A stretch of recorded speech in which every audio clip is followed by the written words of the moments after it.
Hey guys, tonight we're diving deep, literally. Imagine the ground beneath your bed isn't just dirt and pipes, but a vast forgotten world. Entire cities buried in silence, temples swallowed by sand, palaces drowned beneath the waves.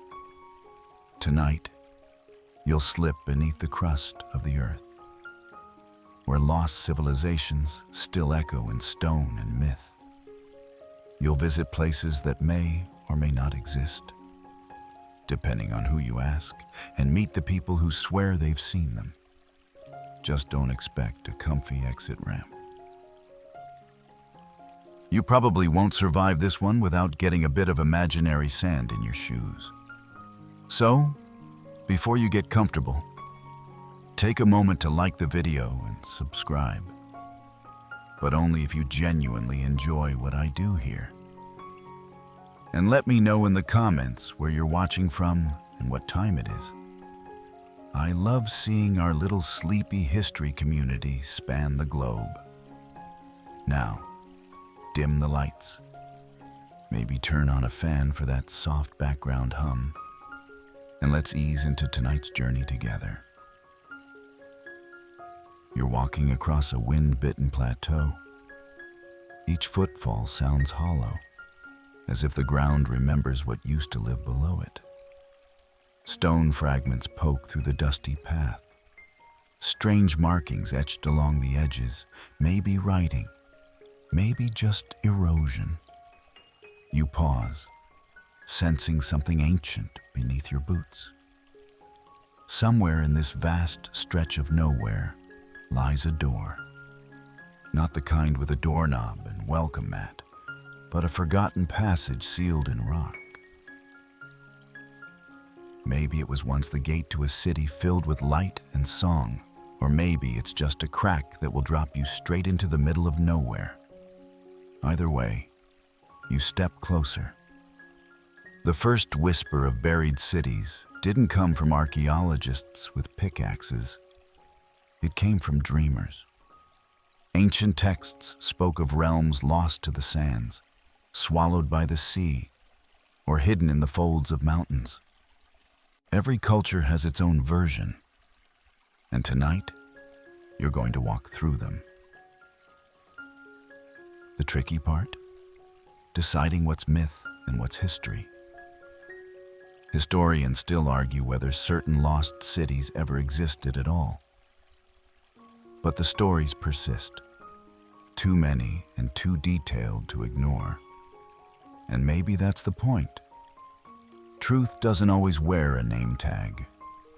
Sometimes it hides under centuries of moss and whispers.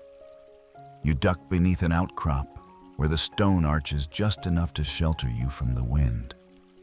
Inside the shallow cave, someone long ago carved symbols into the walls. Circles, stars, spirals, the language of people who had something to say, but no one left to hear it. A faded torch bracket juts from the wall, rusted and forgotten. Down deeper, a staircase curls from stone into shadow. Of course there's a staircase. There's always a staircase.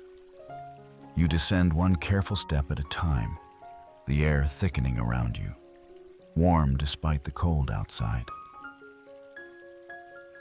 Your fingers trail the wall, and you feel grooves, like fingers once clutched the same stone for balance centuries ago. At the bottom, the tunnel opens into something vast. You can't see all of it, not yet. But your torchlight glints off tiled mosaics and shattered pillars. Dust motes dance in slow spirals, suspended in silence. Something about the room feels unfinished, or maybe just waiting. There's a statue in the center, half buried in fallen bricks.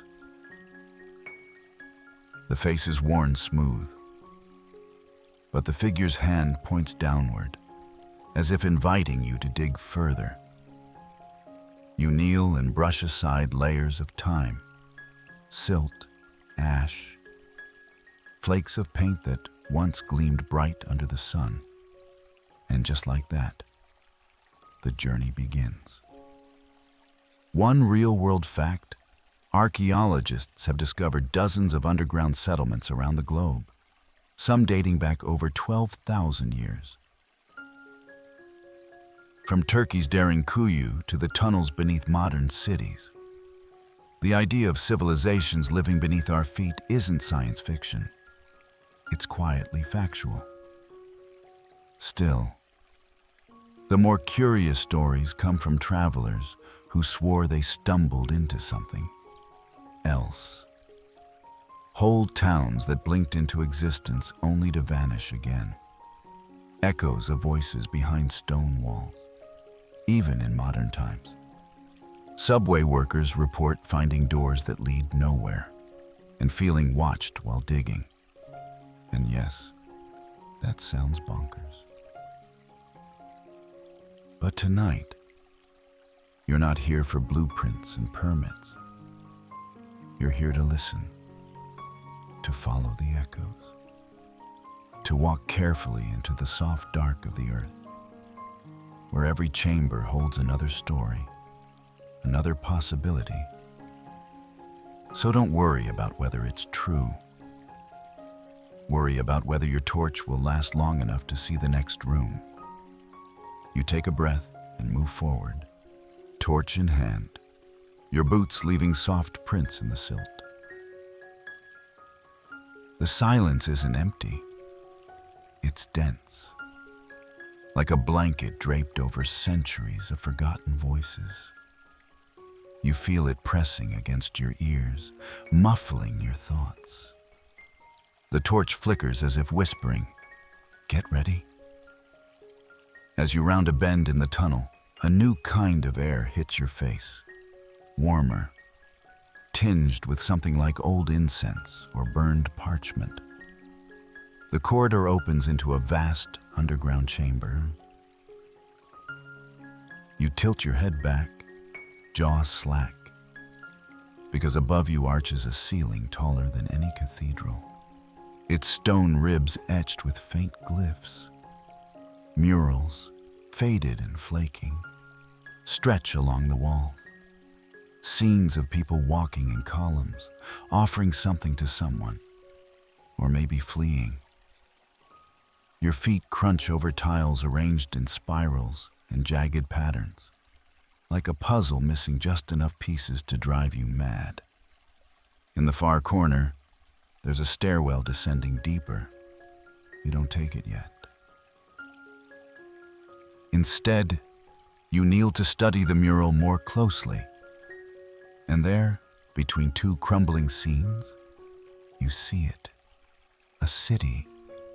Tall spires, arching bridges, buildings shaped like lotus blossoms and sunbursts. Below it, waves rise. The mural shows water swallowing the city, layer by layer, while figures raise their hands toward the sky, not in fear, but in offering. Sound familiar?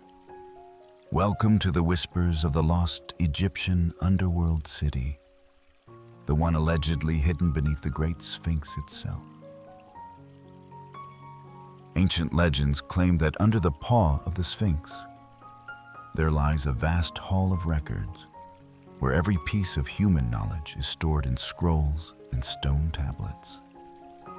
A few fringe explorers in the 20th century even claimed to have detected chambers using seismic tools. Historians still argue whether these claims were wishful thinking, clever hoaxes, or something more.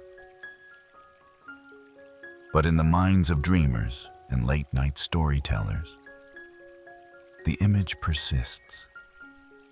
Secret stairways under the desert, where torchlight reflects off golden walls and jackal-headed guardians sleep in silence. You touch the mural, tracing the waves that swallow the city. The paint crumbles under your fingers, powdered time. The idea of lost cities beneath Egypt isn't new.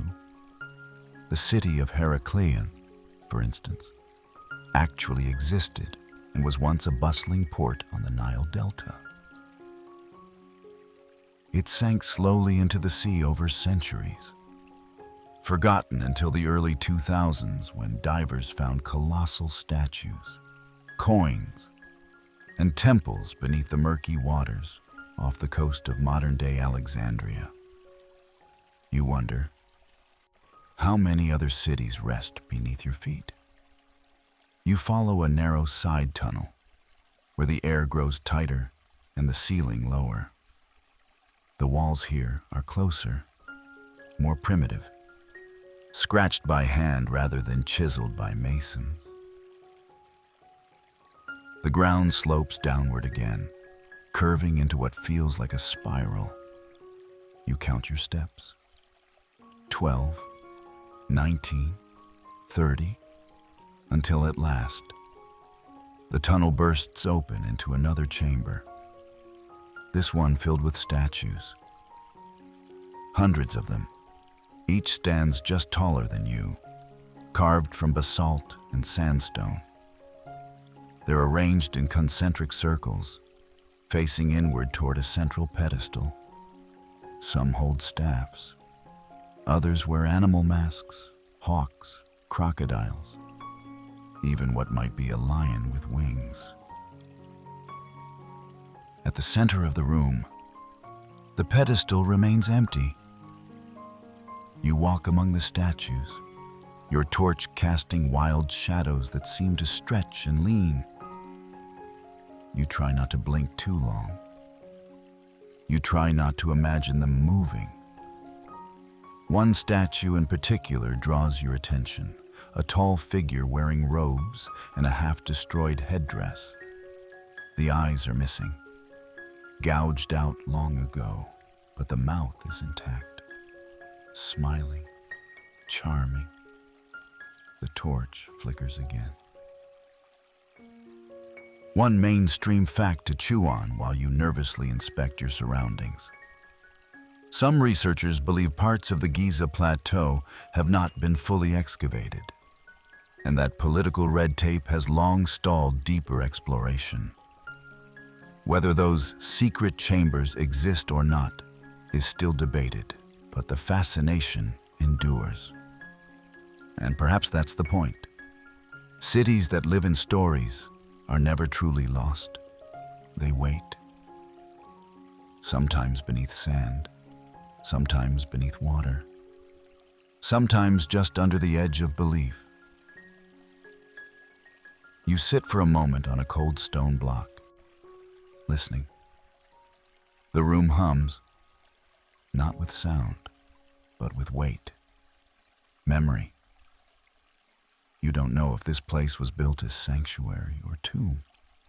Both, maybe. Most sacred things are. As you rise, the empty pedestal catches your eye again. You half expect something to appear on it, a flame, a voice, a memory, but nothing comes. So you do what travelers have always done in forgotten places. You keep walking. The tunnel narrows again, as if the stone is testing your resolve. You duck under low arches, brush past trailing roots, and feel the air thicken with the breath of old stone.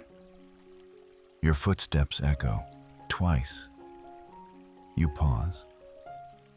It's just your imagination, right? These walls aren't known for their hospitality. Soon, the rough tunnel gives way to clean-cut stone steps, worn smooth by centuries of passage. You descend carefully, one cautious foot at a time. At the base, the passage opens up, not to a chamber, but to something astonishing. You stand at the edge of a carved cliff, overlooking a hidden city built downward. It's like a honeycomb cut into the earth, stacked with rooms and hallways descending level after level into the rock. Welcome to Derinkuyu, located in modern-day Turkey, The ancient city of Derinkuyu is real and utterly mind-blowing. Discovered in the 1960s when a man knocked down a basement wall and found, well, an entire city. It's an underground marvel that once housed up to 20,000 people. With air shafts, wells, livestock pens, kitchens, and even schools, it's more apartment complex than bunker. Historians still argue whether Derinkuyu was built primarily for wartime protection, religious isolation, or something stranger. Some fringe theories suggest it was designed to protect against something from the sky. Asteroids? Aliens? Let's not rule anything out before bedtime. You climb down a winding ramp carved into the side of the chasm. Along the way, you pass iron doors, massive stone discs that could be rolled shut to block off corridors. The security system of the ancients, simple, heavy, effective. Some doors still sit ajar, revealing dark rooms filled with empty clay jars and half-collapsed bunks. As you reach a lower level, the ceiling drops to just above your head. Lantern niches mark the walls every few feet. In one, a broken oil lamp still clings to the edge. The scent of ancient soot lingers in the air, faint but unmistakable. One chamber opens up wider, revealing a circular room with an altar in the center. Not a religious altar, but something else. Perhaps a council chamber or a school. The walls are etched with symbols, spirals, hands, stars. You press your palm to one, curious. The stone is cool and dry, but it feels alive. Like it remembers things. A passage behind the altar leads into a low, rounded tunnel. You follow it, stooping now, until it opens into a room with benches carved into the walls. On the floor, circles of ash and bone, small fires, perhaps, or cooking pits, maybe rituals, maybe both. The deeper you go, the quieter it becomes. No wind, no dripping water, just the beat of your own heart. The silence is so absolute. It's like you've slipped between moments in time. And there, you find something unexpected. A small, worn shoe tucked into a stone nook. Child-sized, still intact, probably hundreds of years old. It's strangely moving, this simple object. Proof that someone once ran through these halls barefoot and laughing. It makes you think, what kind of life did they live down here? What songs did they sing? What did they fear? We often picture ancient people as different from us, stoic, dusty, serious. But down here in Derinkuyu, the traces they left feel close, intimate, like maybe they weren't so different after all. They probably worried about the weather. They probably hated stubbed toes. One fringe theory? The Derinkuyu connects to other underground cities via long, sealed tunnels, stretching for miles across Cappadocia. Some say an entire subterranean network exists, forgotten by time, and yet somehow mapped in ancient lore.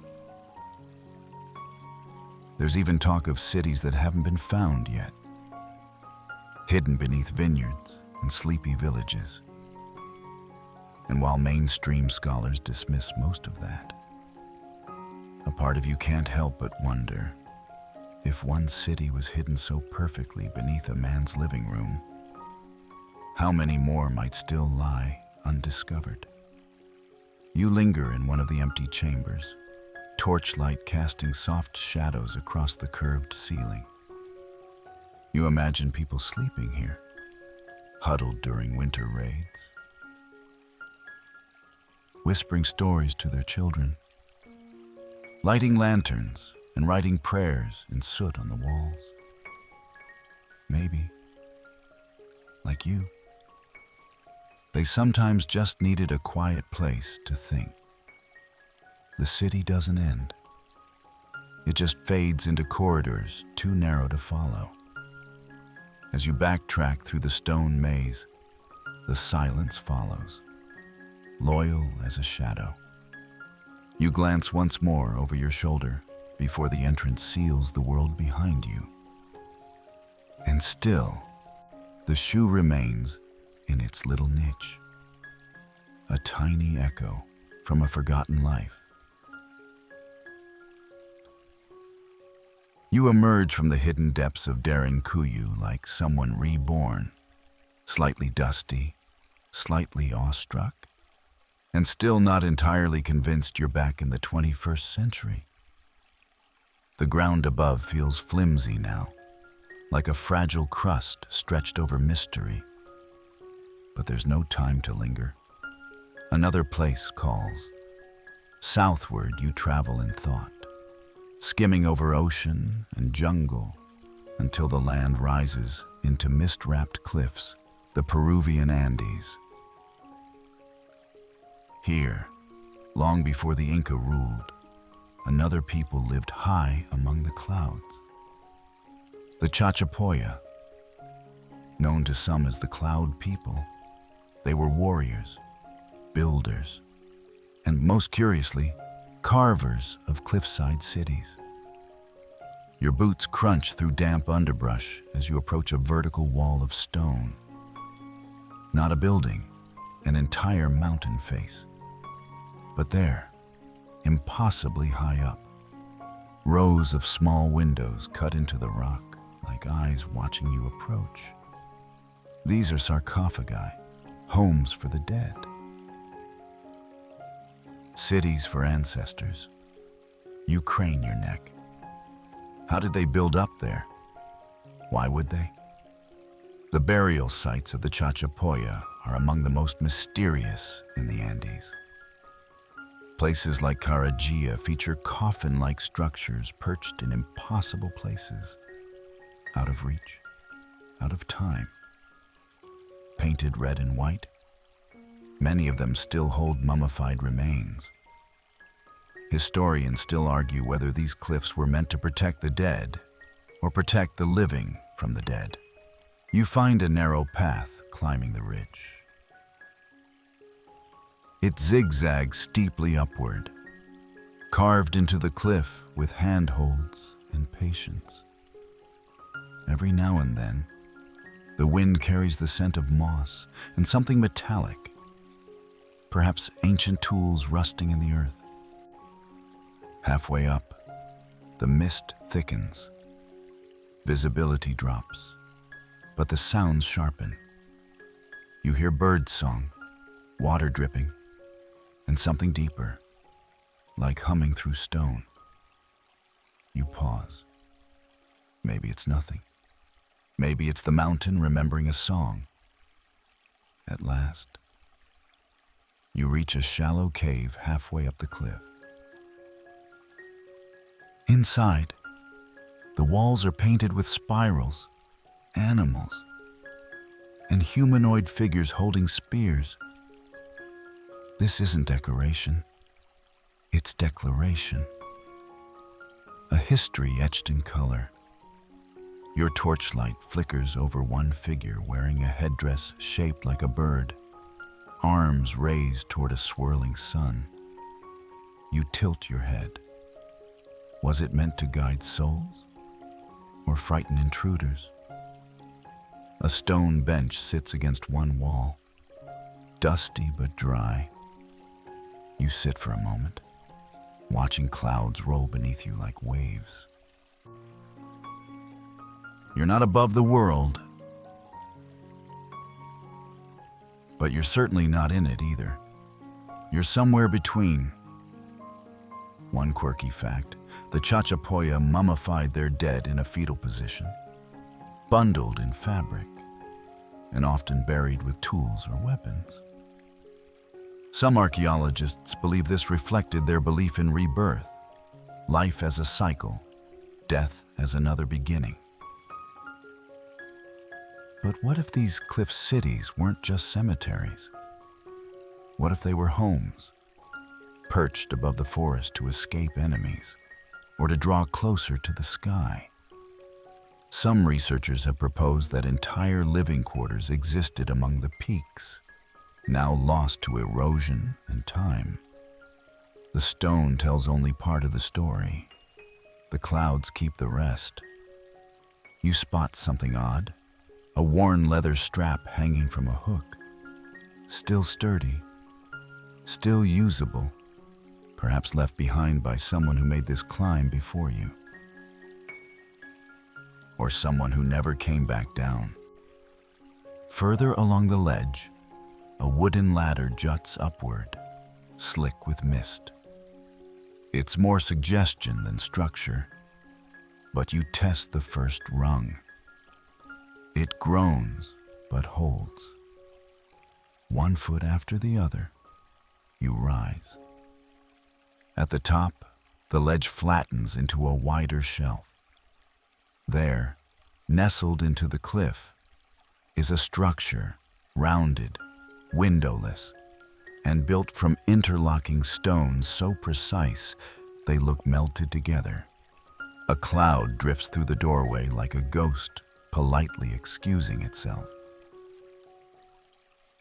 Inside, the room is circular, with niches in the wall and a fire pit in the center. The ashes are cold, but not ancient. Someone was here, not so long ago. You sit cross-legged by the pit. The mountain wraps around you. The wind hums a lullaby in an extinct dialect.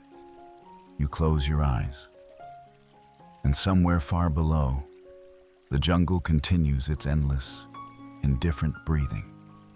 You descend slowly from the cliffs, each step tugged by gravity and the weight of everything you've just seen. The clouds peel away behind you like a curtain, revealing the green theater of the jungle below. But your path now veers east, far from the Andes, across continents to a place where the earth itself cracked open and swallowed an empire, Central America. The jungle thickens as you move.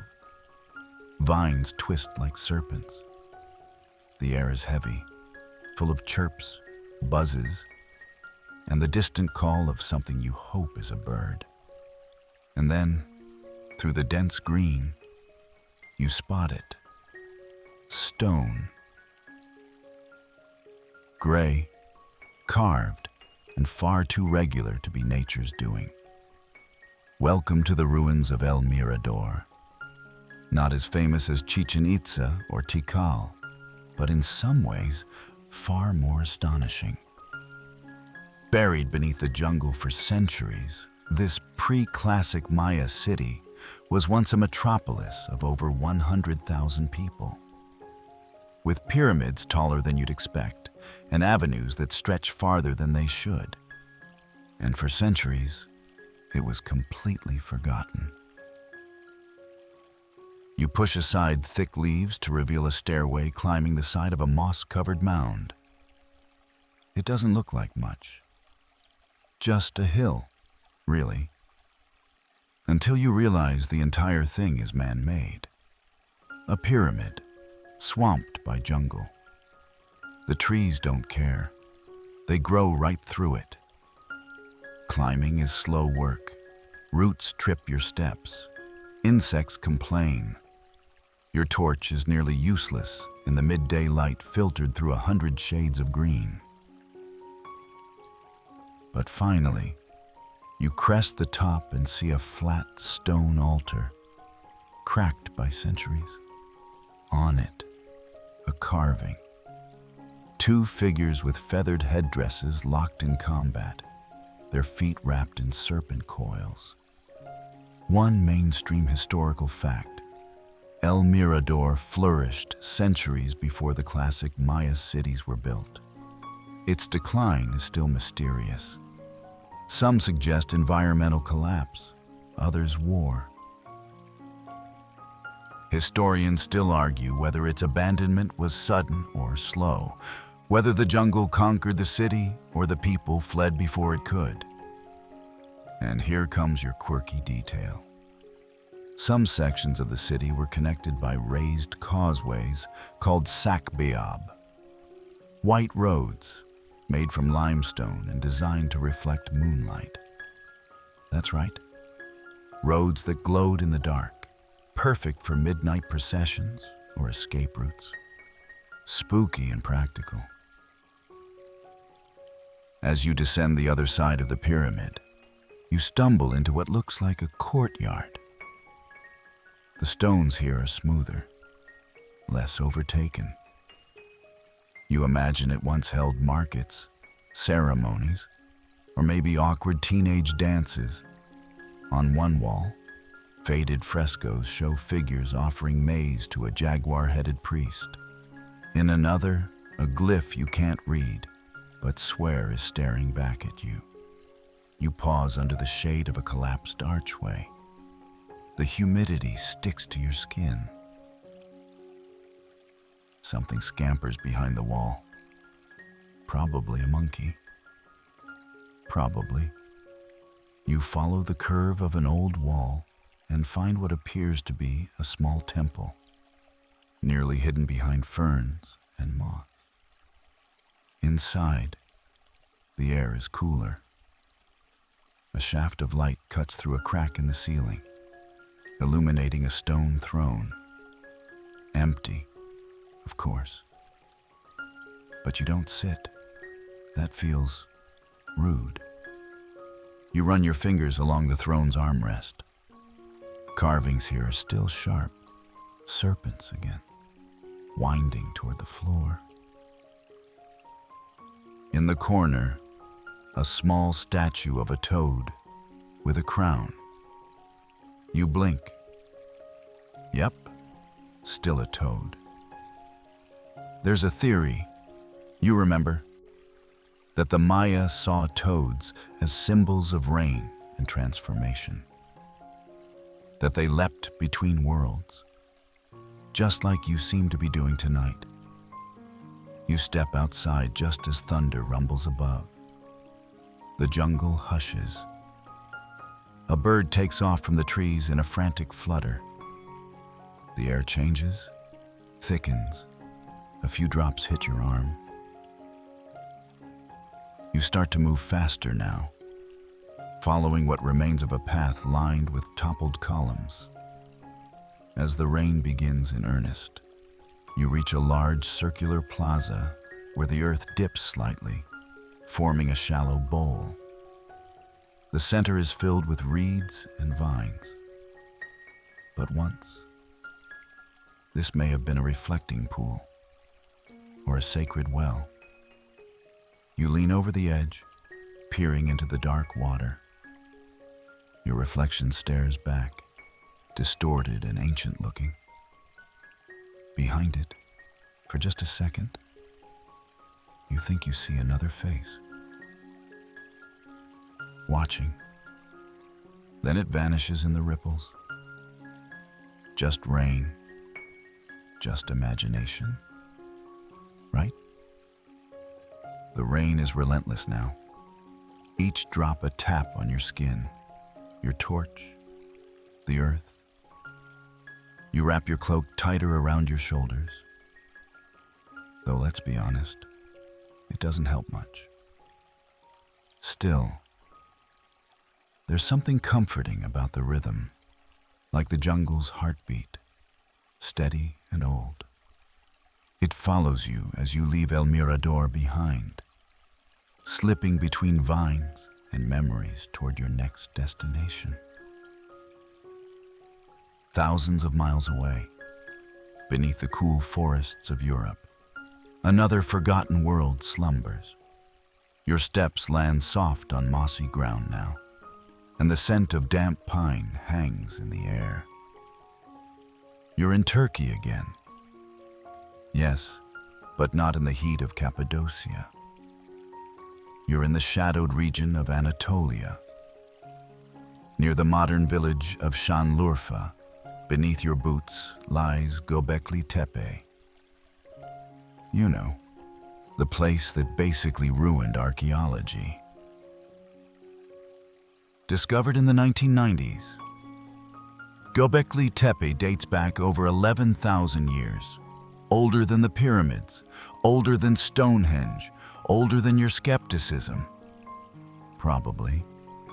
It consists of massive stone circles, pillars carved with animals, and no evidence of habitation. A temple with no town.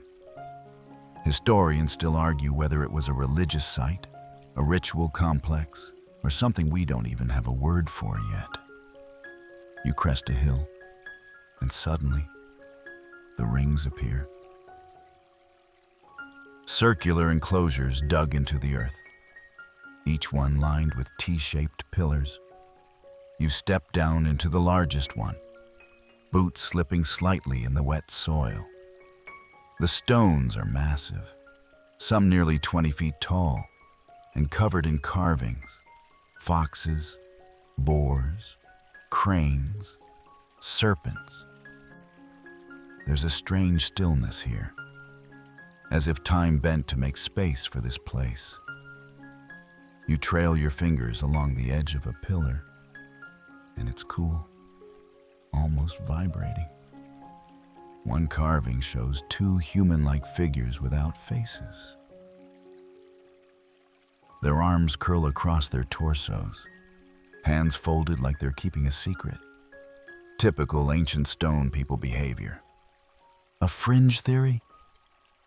Some claim Göbekli Tepe was built by survivors of a lost civilization. Atlantis, perhaps? Trying to preserve knowledge through symbolic architecture. Others suggest it was used for star observation, mapping the heavens long before written language. Wild? Yes. But this is bedtime. We allow a little stargazing. Your torchlight catches something low near the base of a pillar, a small animal carving, nearly erased. It's a lizard? A dinosaur? You blink. It's probably a stylized snake. Still, the imagination runs wild. You can almost hear someone whispering behind you. But when you turn, there's nothing, just rain and stone and echoes. One mainstream fact worth noting: Göbekli Tepe was deliberately buried. That's right. Someone, thousands of years ago, went to the trouble of filling it in. Not just abandoned, entombed. Why? No one knows. Maybe it was a form of closure or a warning. You climb out of the enclosure and walk toward another circle. This one less restored, more ragged. Vultures etched into the pillars here seem to stare as you pass. In one corner, a basin filled with rainwater reflects a crescent moon. You crouch by it, brushing away a few leaves. The water shifts, and for a moment, you glimpse what the builders may have seen. Flames flickering, shadows dancing, chants echoing under a star-strewn sky. Did they gather here for seasonal rituals? To mourn their dead? To summon something? The mist creeps low across the hill. The air smells ancient. You lean against a stone, letting the world spin a little slower. Maybe this place wasn't meant to be understood. Maybe it was built to be felt, like a heartbeat under your palm. or a melody you only hear when the world gets quiet enough. You lie back in the grass beside the stones, the rain easing now, the earth steaming gently, and above you, the stars return, silent, patient, watching, like they always have. You wake, or perhaps you never slept. The air is thick again, but it's not rain this time. It's heat, dry, ancient, buzzing with the hum of unseen insects and the whisper of sand against stone. You squint into a sun-bleached haze, and there it is ahead of you, jutting from the desert like the spine of some buried beast.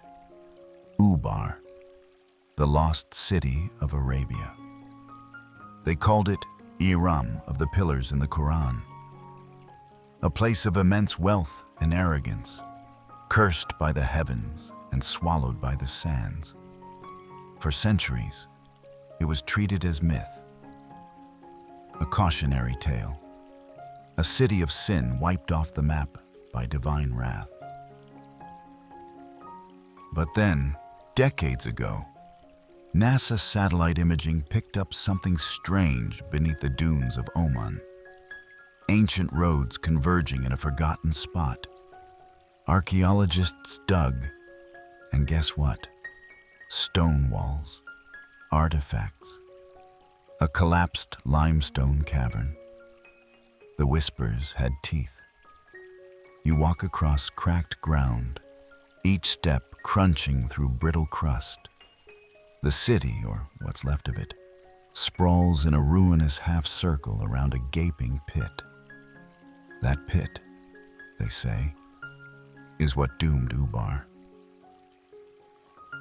The city was built on a limestone shelf, and one day, the roof caved in, buildings fell, people vanished, and the desert rolled in like a patient tide. You edge close to the sinkhole. Sand crumbles underfoot. You kneel and peer down. The walls spiral with layers of exposed sediment, like the rings of a tree counting back to Genesis. At the bottom, barely visible in the dark, you see the glint of something metallic. A broken wheel, maybe, or a helmet. Fringe theory.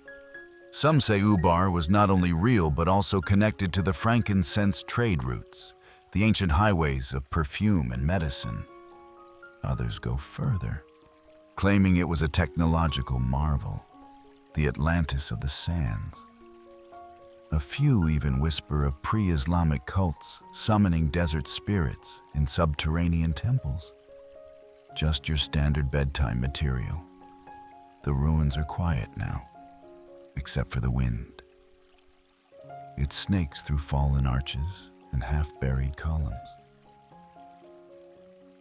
You duck beneath a leaning wall and enter a stone chamber. The ceiling has collapsed, letting sunlight stripe the floor. In one corner, half covered in sand, sits a statue, a robed figure with no face. Just a smooth, polished void. The eyes never carved, or maybe rubbed away. You brush the dust from the base and find an inscription, too faded to read. But the symbols feel familiar. Spirals, stars, a pattern you've seen before, somewhere in Göbekli Tepe. Coincidence? Maybe. But it prickles your spine. You press on, picking your way through crumbled corridors. In one room, a heap of shattered pottery. In another, a well choked with debris. But then, something unexpected.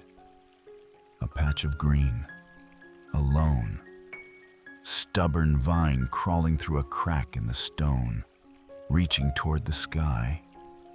life in defiance of death. You pause there, fingers grazing the leaves. Soft, real, the kind of miracle we often miss while looking for the supernatural. Mainstream archaeology agrees that Ubar was real, though it probably wasn't quite the jewel of sin and excess that legend claims. Still, the site, Shizur, it's called, marks something important. A memory buried so deep, it took both folklore and satellite science to dig it up.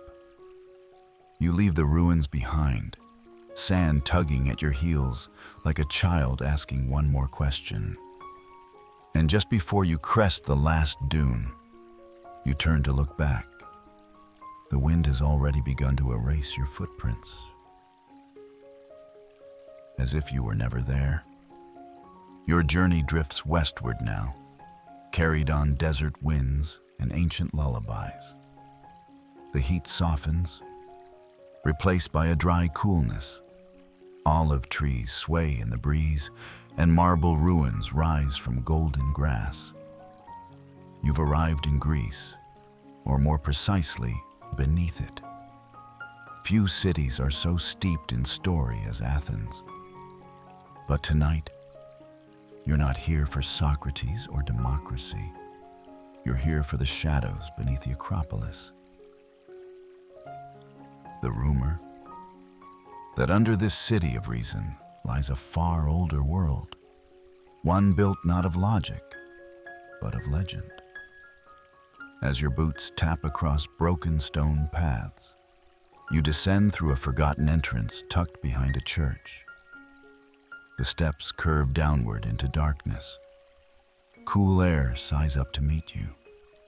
You strike your torch and see carvings along the walls, snakes twined with wings, crescent moons, and something that looks like a labyrinth map. Welcome to the whisper of Eleusis. This ancient sanctuary, home of the Eleusinian mysteries, was a secret cult site dedicated to Demeter and Persephone.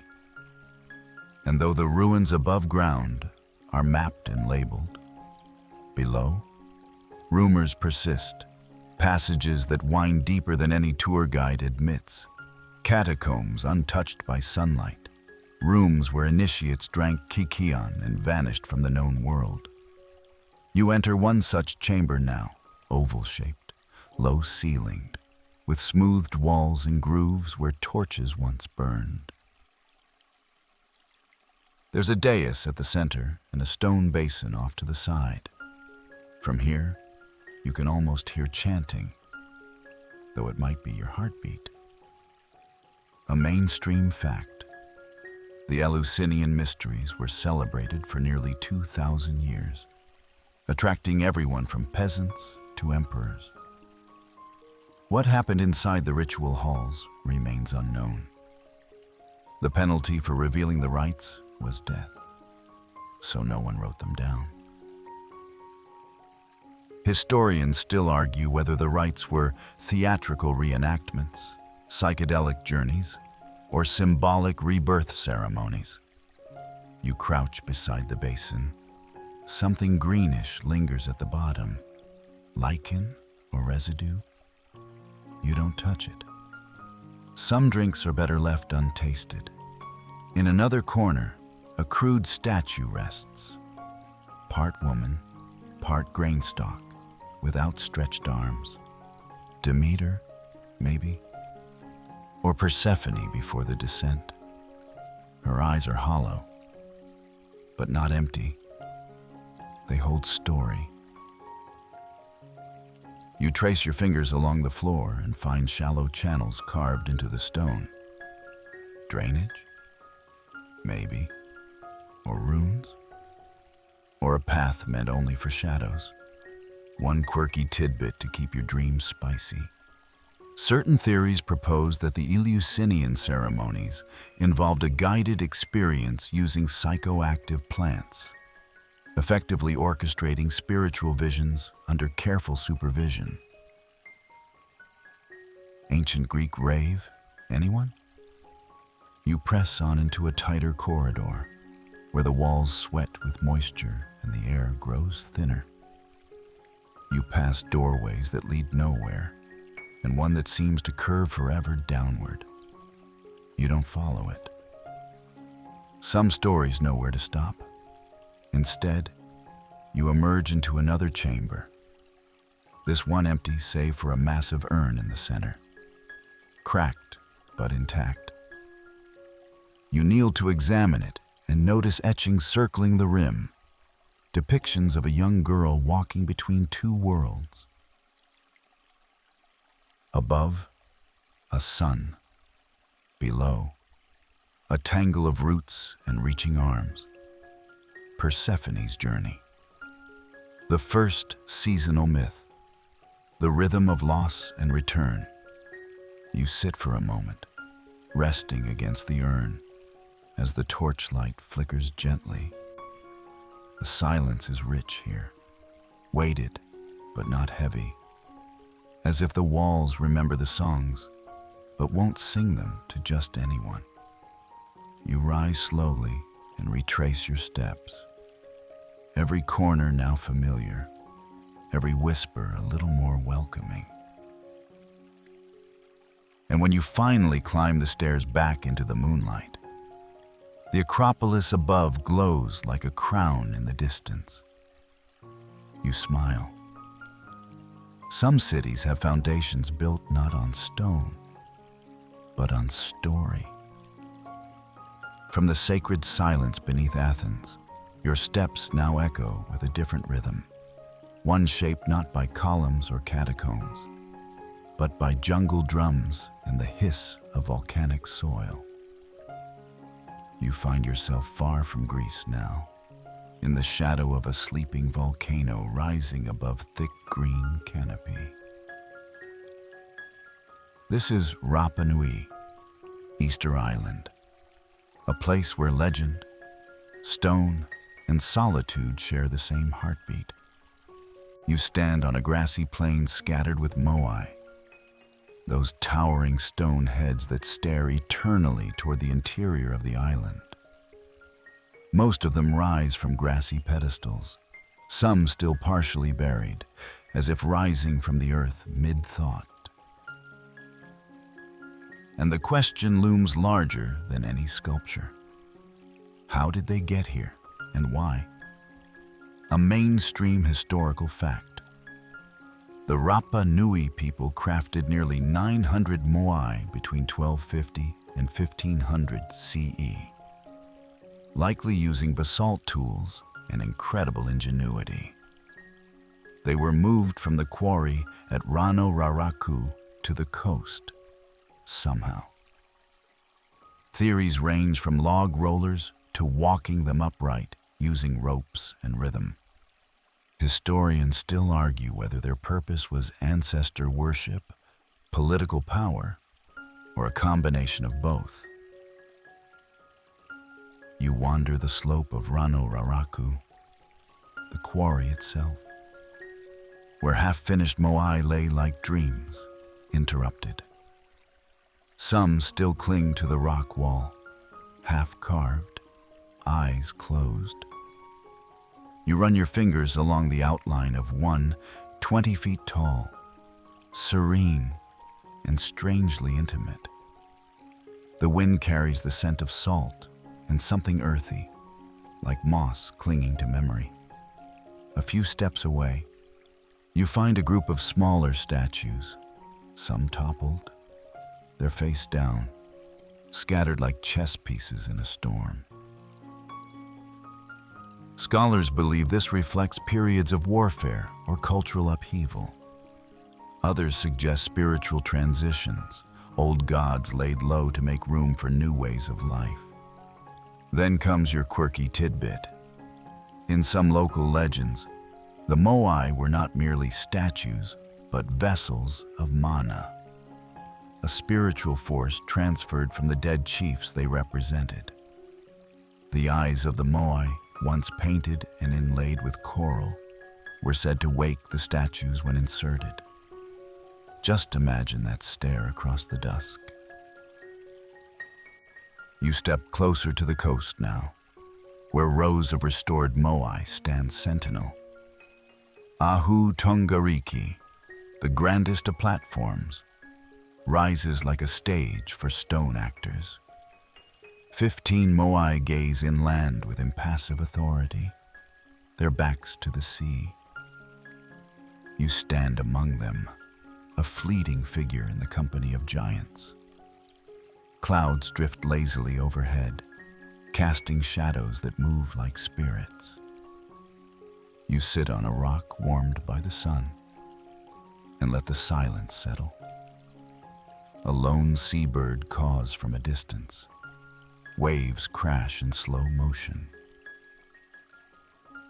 For a moment, the world is still.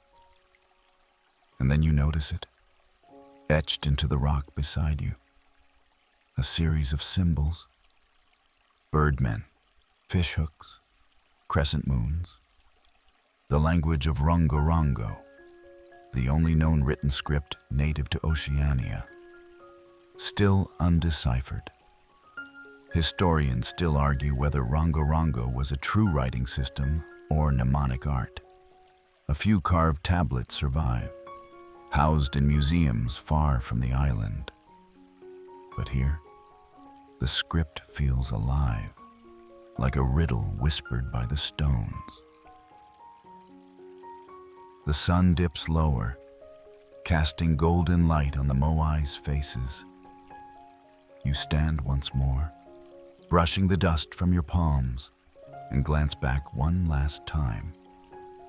They watch you go, as they have watched countless others. You walk toward the inland hills, following an invisible path once carved by bare feet and belief. And in the silence, you can almost hear a song rising on the wind, a chant in a language no longer spoken, but never quite forgotten. The song fades behind you as you cross a shimmering veil of heat and time. The grasslands melt into stone, the blue sea retreats into memory, and the air grows cooler once again. Now, you find yourself in the high desert of Iran, standing on a vast plain beneath an enormous mound. This is not a natural hill. It is the throne of gods and kings. This is Mount Nemrut. You crane your neck upward at the broken statues that litter the summit, their colossal heads lying neatly at their own feet. Eagles, lions, and human faces, each carved with regal dignity, each silent for over 2,000 years. Their eyes, once fixed on the stars, now stare blindly into the sky. Mount Nemrut was the burial site of King Antiochus I of Commagene, a monarch with serious divine aspirations. In the 1st century BCE, he declared himself the son of a Persian god and a Greek goddess, and decided to build a mountaintop mausoleum so over the top it could be seen from the heavens.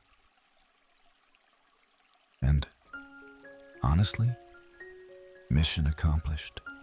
A mainstream historical fact, the tomb of Antiochus is still sealed. Beneath that massive mound of crushed rock lies a chamber no one has entered.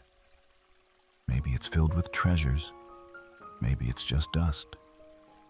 Historians still argue whether the burial chamber even exists, or if the whole thing was a symbolic construct to elevate Antiochus's legacy. Literally, you wander through the fallen heads, each about the size of a small car.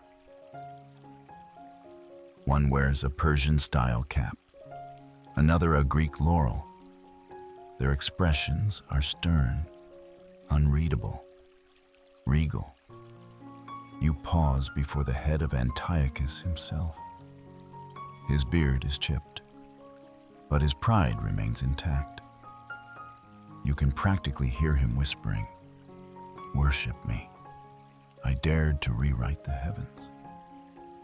Your torchlight flickers against the stone tablets nearby. Inscriptions in Greek that recount Antiochus's achievements, alliances, and divine parentage.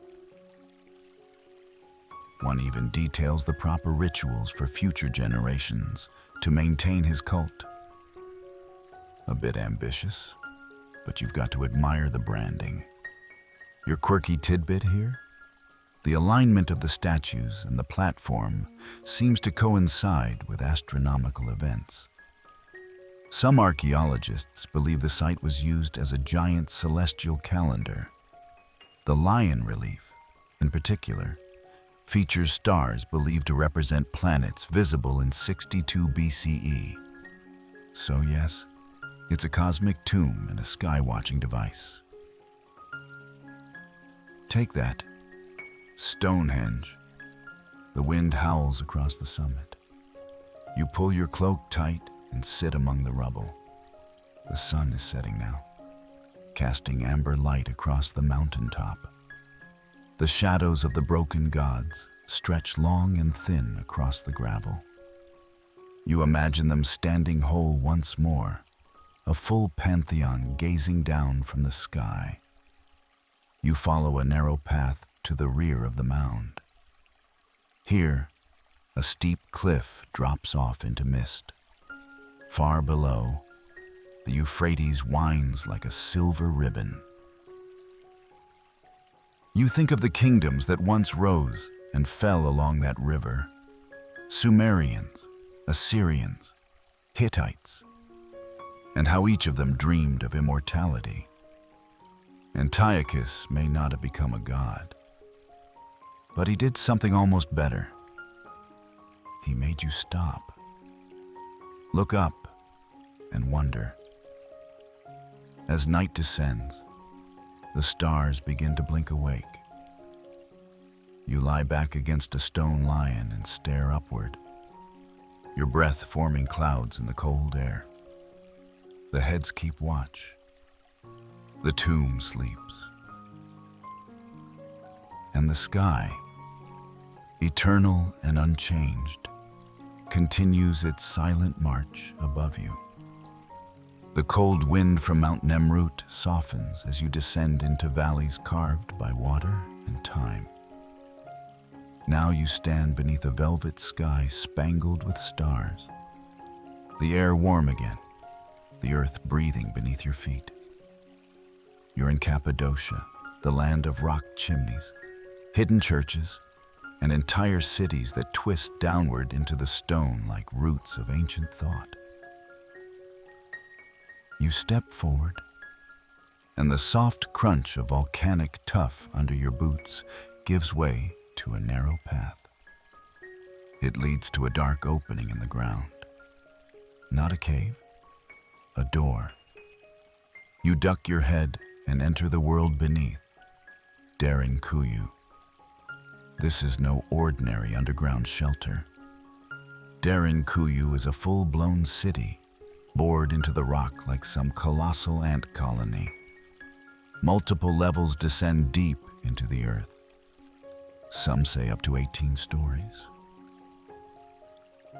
You wander through the dim corridors, torchlight flickering against smooth walls and niches where oil lamps once flickered.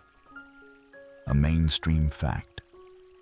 Derinkuyu was capable of housing up to 20,000 people, complete with wine cellars, chapels, stables, and even schools. The city is part of a vast network of subterranean settlements connected by miles of tunnels throughout Cappadocia. Historians still argue whether these cities were primarily built for defense, to escape invaders, or if they had spiritual significance deeper than we dare imagine. You brush past a heavy circular stone, the kind of door they'd roll shut behind them to block passage. It looks like a giant millstone. Through the narrow hall beyond, you find a room that feels wider, like a small meeting hall. There are benches carved directly into the rock, and traces of soot still stain the ceiling. You sit for a moment, letting your ears adjust. Silence here isn't empty. It hums. You think about how a whole community could live in this maze, breathe, sleep, worship, entire lifetimes unfolding without ever seeing the sun. And yet, somehow, it worked. Quirky detail. There are ventilation shafts that run the full depth of the city, designed with such brilliance they remain functional to this day. Some believe the ancient architects used geometry based on celestial alignment, though that may just be wishful stargazing. You explore deeper, reaching the schoolroom. Yes, a classroom underground. Desks of stone, a low platform where a teacher once stood. You imagine a child's laughter echoing here centuries ago, mingling with the clink of cups from the dining chamber nearby. Life in hiding, but not despair, just adaptation. Along the walls of another chamber, you see faint engravings, simple symbols, spirals, suns, perhaps maps, or prayers. No one really knows. You trace them gently, imagining the fingers that carved them. Were they escaping war or chasing some ancient ritual? As you move into a narrower tunnel, your torch guttering low, you glimpse movement. Not real, of course. Just your mind weaving shadows. Still, you pause. Some say Derinkuyu's deeper levels are still unmapped, blocked by collapses or by intention. There's even a fringe theory that these cities are older than the civilizations that claim them. Legacy systems of forgotten engineers from a time before time. You climb upward now, winding through a vertical shaft, stone steps worn smooth by centuries of feet. At last, you emerge into night again, beneath a sky that feels impossibly large after so much stone. The fairy chimneys of Cappadocia surround you, cone-shaped towers that rise like frozen flames from the earth. You find a perch high on one ridge and watch the moonlight dance across the strange landscape. And in that moment, you realize some cities hide beneath our feet, not because they were forgotten, but because they were meant to endure.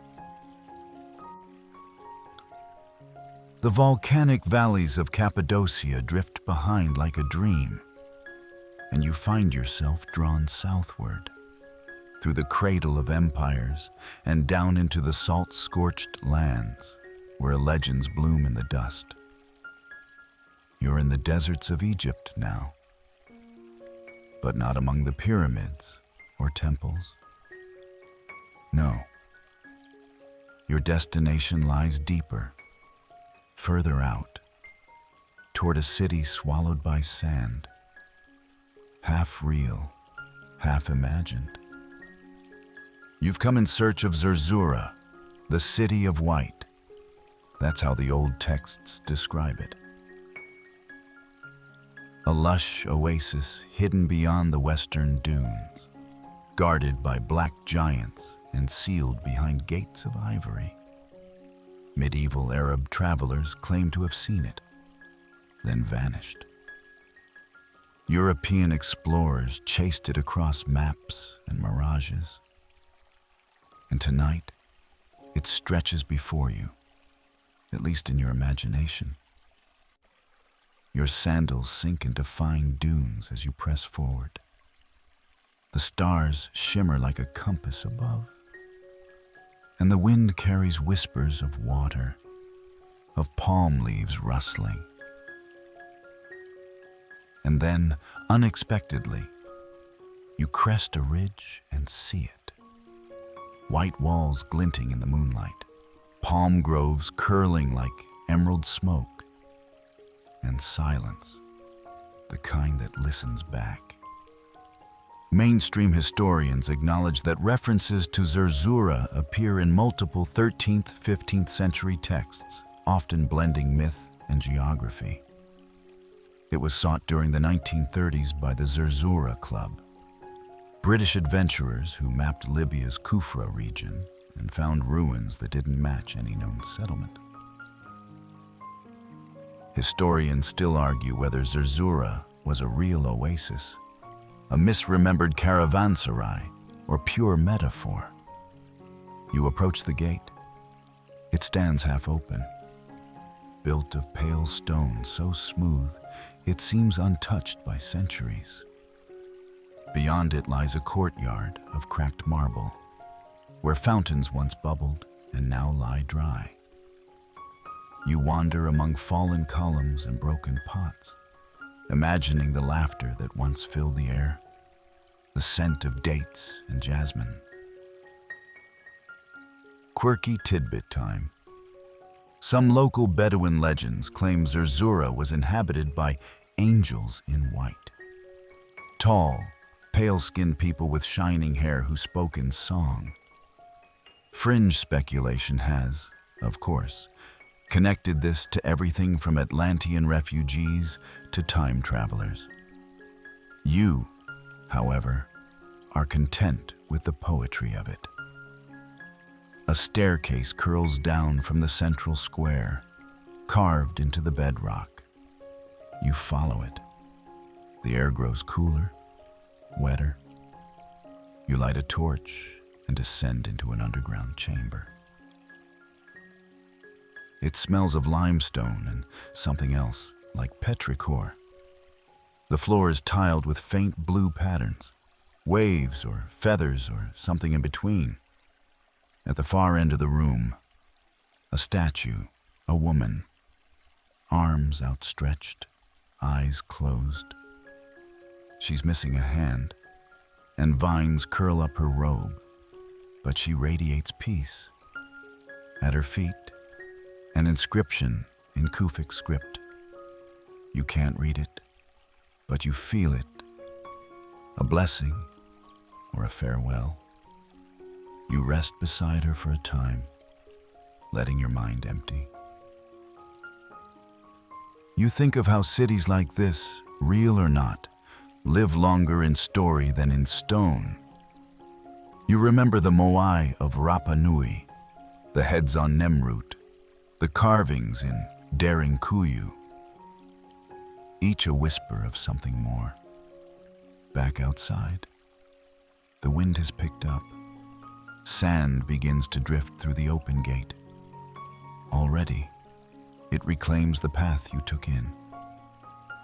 And when you turn to look again, the city is gone.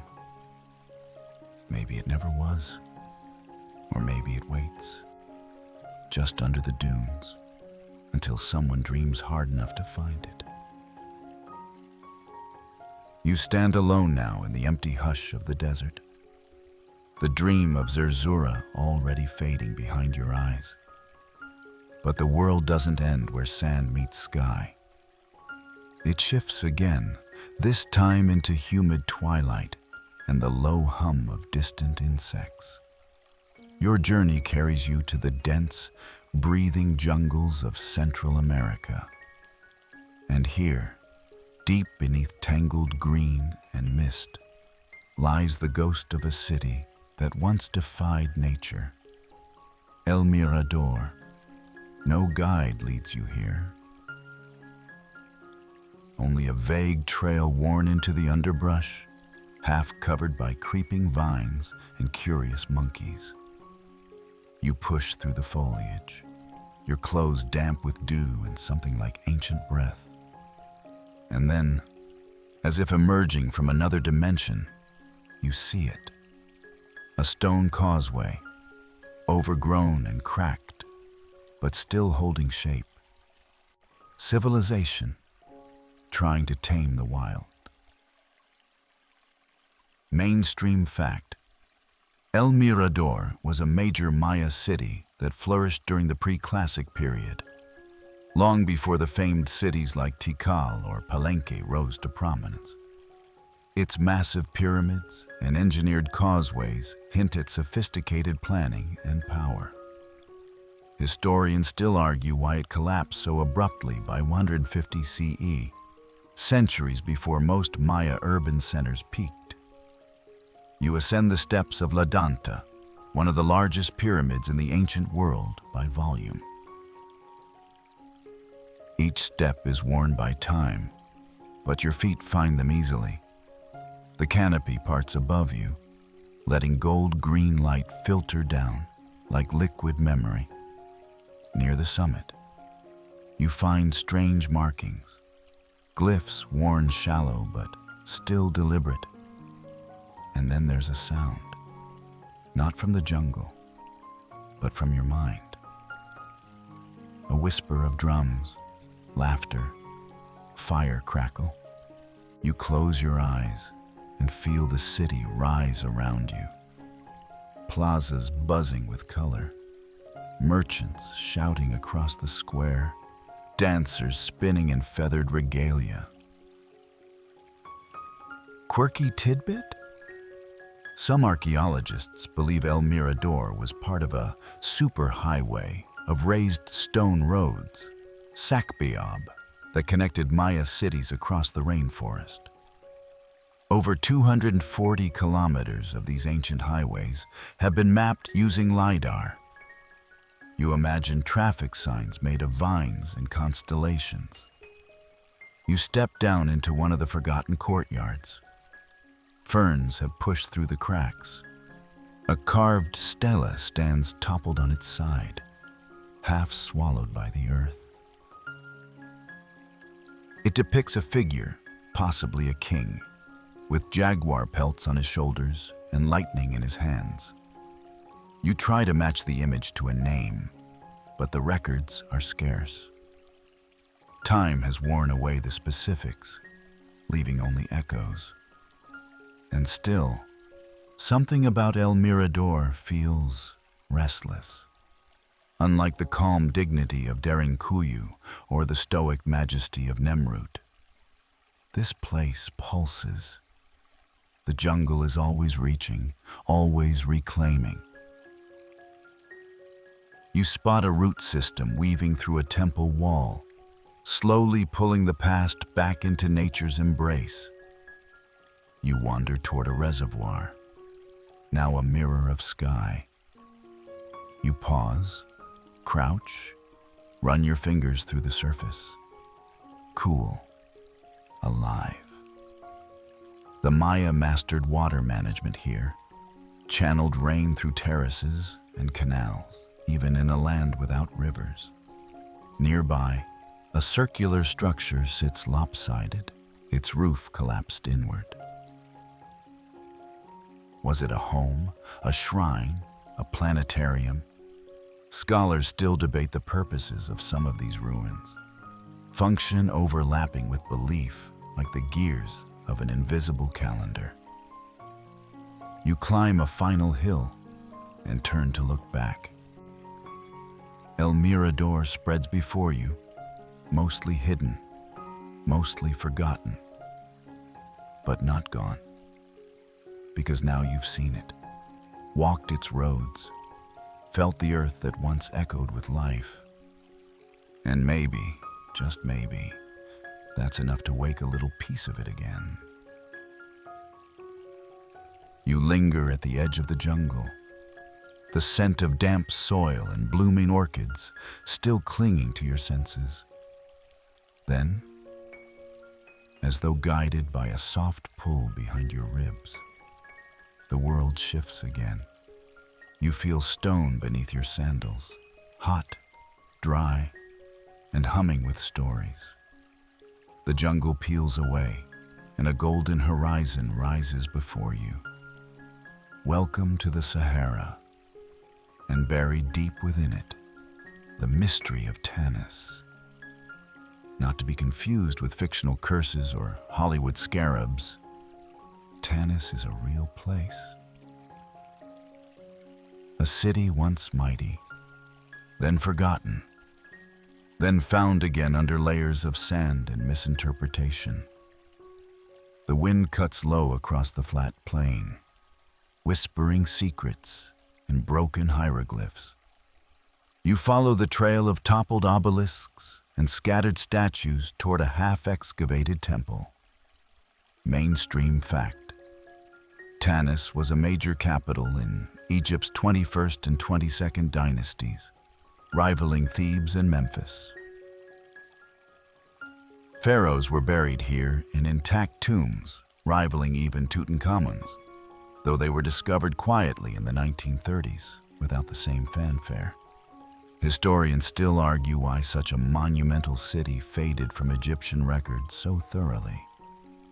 You pass by shattered sphinxes whose faces have been rubbed blank by wind and time. Granite blocks lie like forgotten puzzle pieces, their inscriptions worn thin but still shimmering faintly under the sun.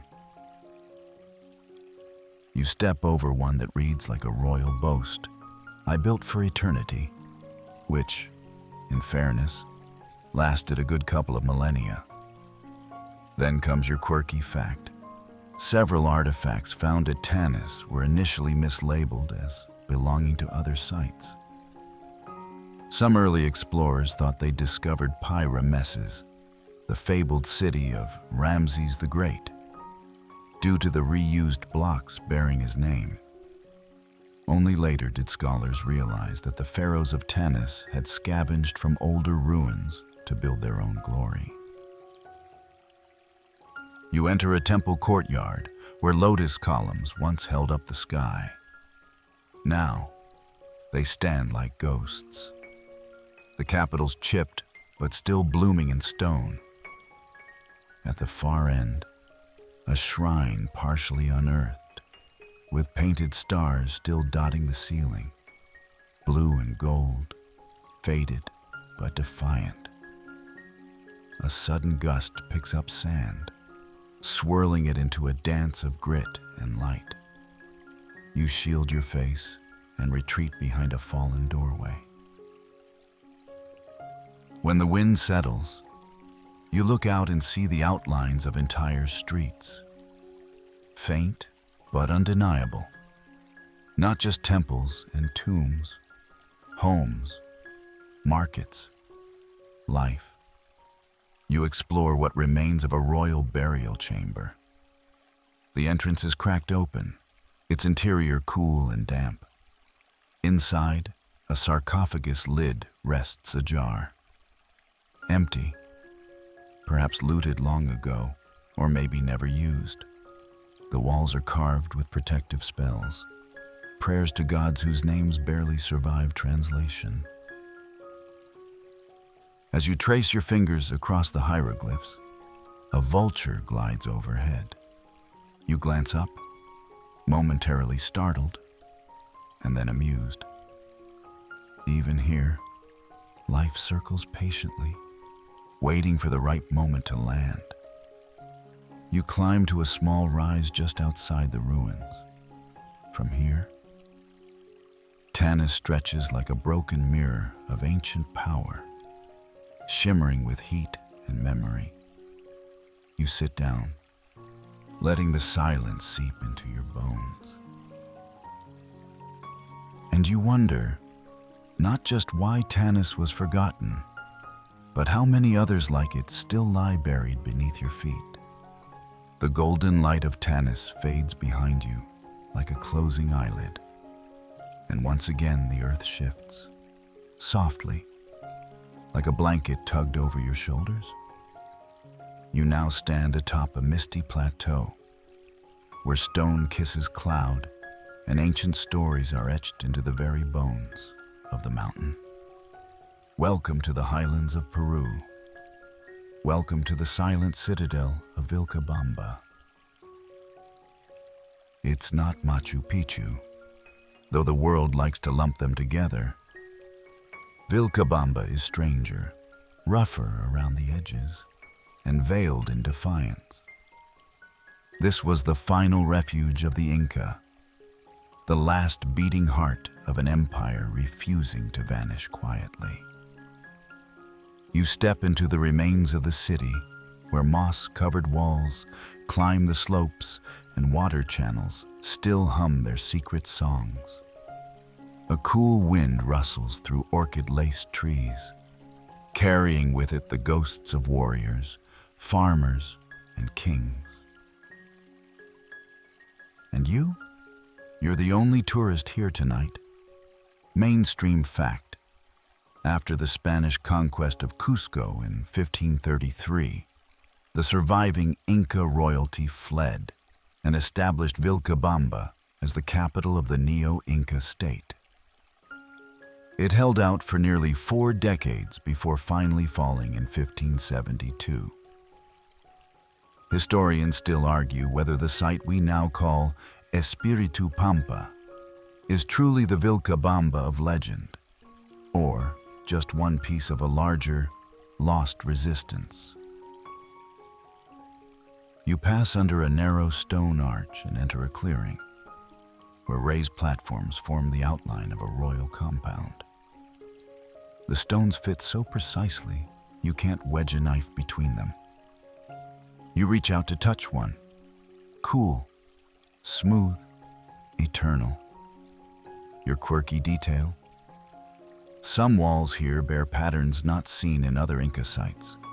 Carved symbols of snakes, suns, and what may be stars or constellations. A few fringe theorists claim the designs represent star maps or even contact with sky beings. You, sensibly, chalk it up to an artistic flair born of high-altitude dreams. You explore a ceremonial terrace overlooking the Urubamba River. The grass is thick, the stone polished by centuries of rain. A small niche in the wall holds a sun disk, missing now, but once perhaps lined in gold. Imagine the reflection at dawn, a mirror for the gods. Deeper in the site, you find terraces cascading down the slope, still holding their shape. You picture them alive with potatoes, maize, coca, crops whispering in Quechua as the wind swept through. You pause. Let the vision settle. Then you spot something else, a single, lone staircase leading down into the jungle. Roots twist across it like veins. You follow. It leads to a hidden chamber. Inside, a carved bench, a small fire pit, and the remains of clay vessels. Someone lived here, or hid here. A priest, a queen, a child escaping the war. The jungle presses in around you. Even now, it fights to erase the city. Leaves curl into cracks, vines embrace every wall. Birds call overhead with indifference. But Vilcabamba endured longer than most. It was not just a place of retreat. It was a flame, one last refusal to kneel. And tonight, you sit in its warmth, knowing that sometimes the greatest strength isn't victory, it's survival. From the heights of Vilcabamba, your path shifts once more, like a river winding into unfamiliar delta. The cool green of jungle and mountain begins to fade, and a darker forest creeps in, shrouded in mist and myth. You've crossed continents again, landing now in a place whispered about more than it's seen. Welcome to the Black Forest of Germany, and hidden beneath its thick canopy, the forgotten ruins of the Externsteine. You walk among twisted pines, the forest floor soft beneath your boots. Everything is hushed here, as if the trees are listening.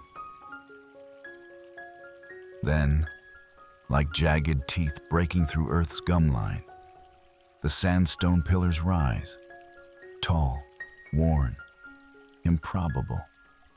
Their surfaces bear strange markings, This is no natural anomaly. It's something else.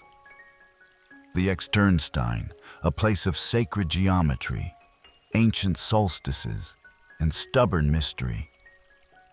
Historians still argue whether the site was originally used by pagan Germanic tribes, early Christians, or both.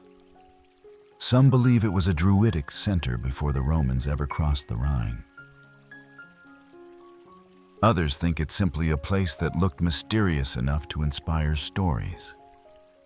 You approach the narrow staircase carved directly into the stone. It winds perilously upward, past reliefs etched with biblical scenes, or perhaps adaptations of something older. One panel depicts a fallen figure beneath a tree and a serpentine creature winding near its feet. You wonder, Eve, or something far more local?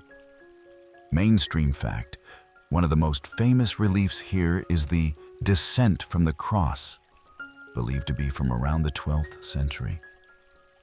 But there are signs the stone was sacred long before that carving appeared. Archaeological evidence suggests use going back to at least the Iron Age. As you reach the summit, a stone chamber awaits, open to the sky. It frames the stars like a calendar.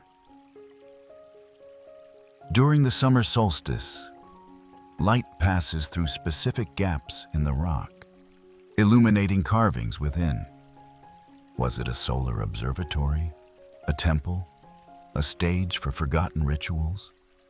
Quirky tidbit? In the 20th century, the Nazis tried to co-opt the Externsteine as proof of an ancient Aryan spiritual site.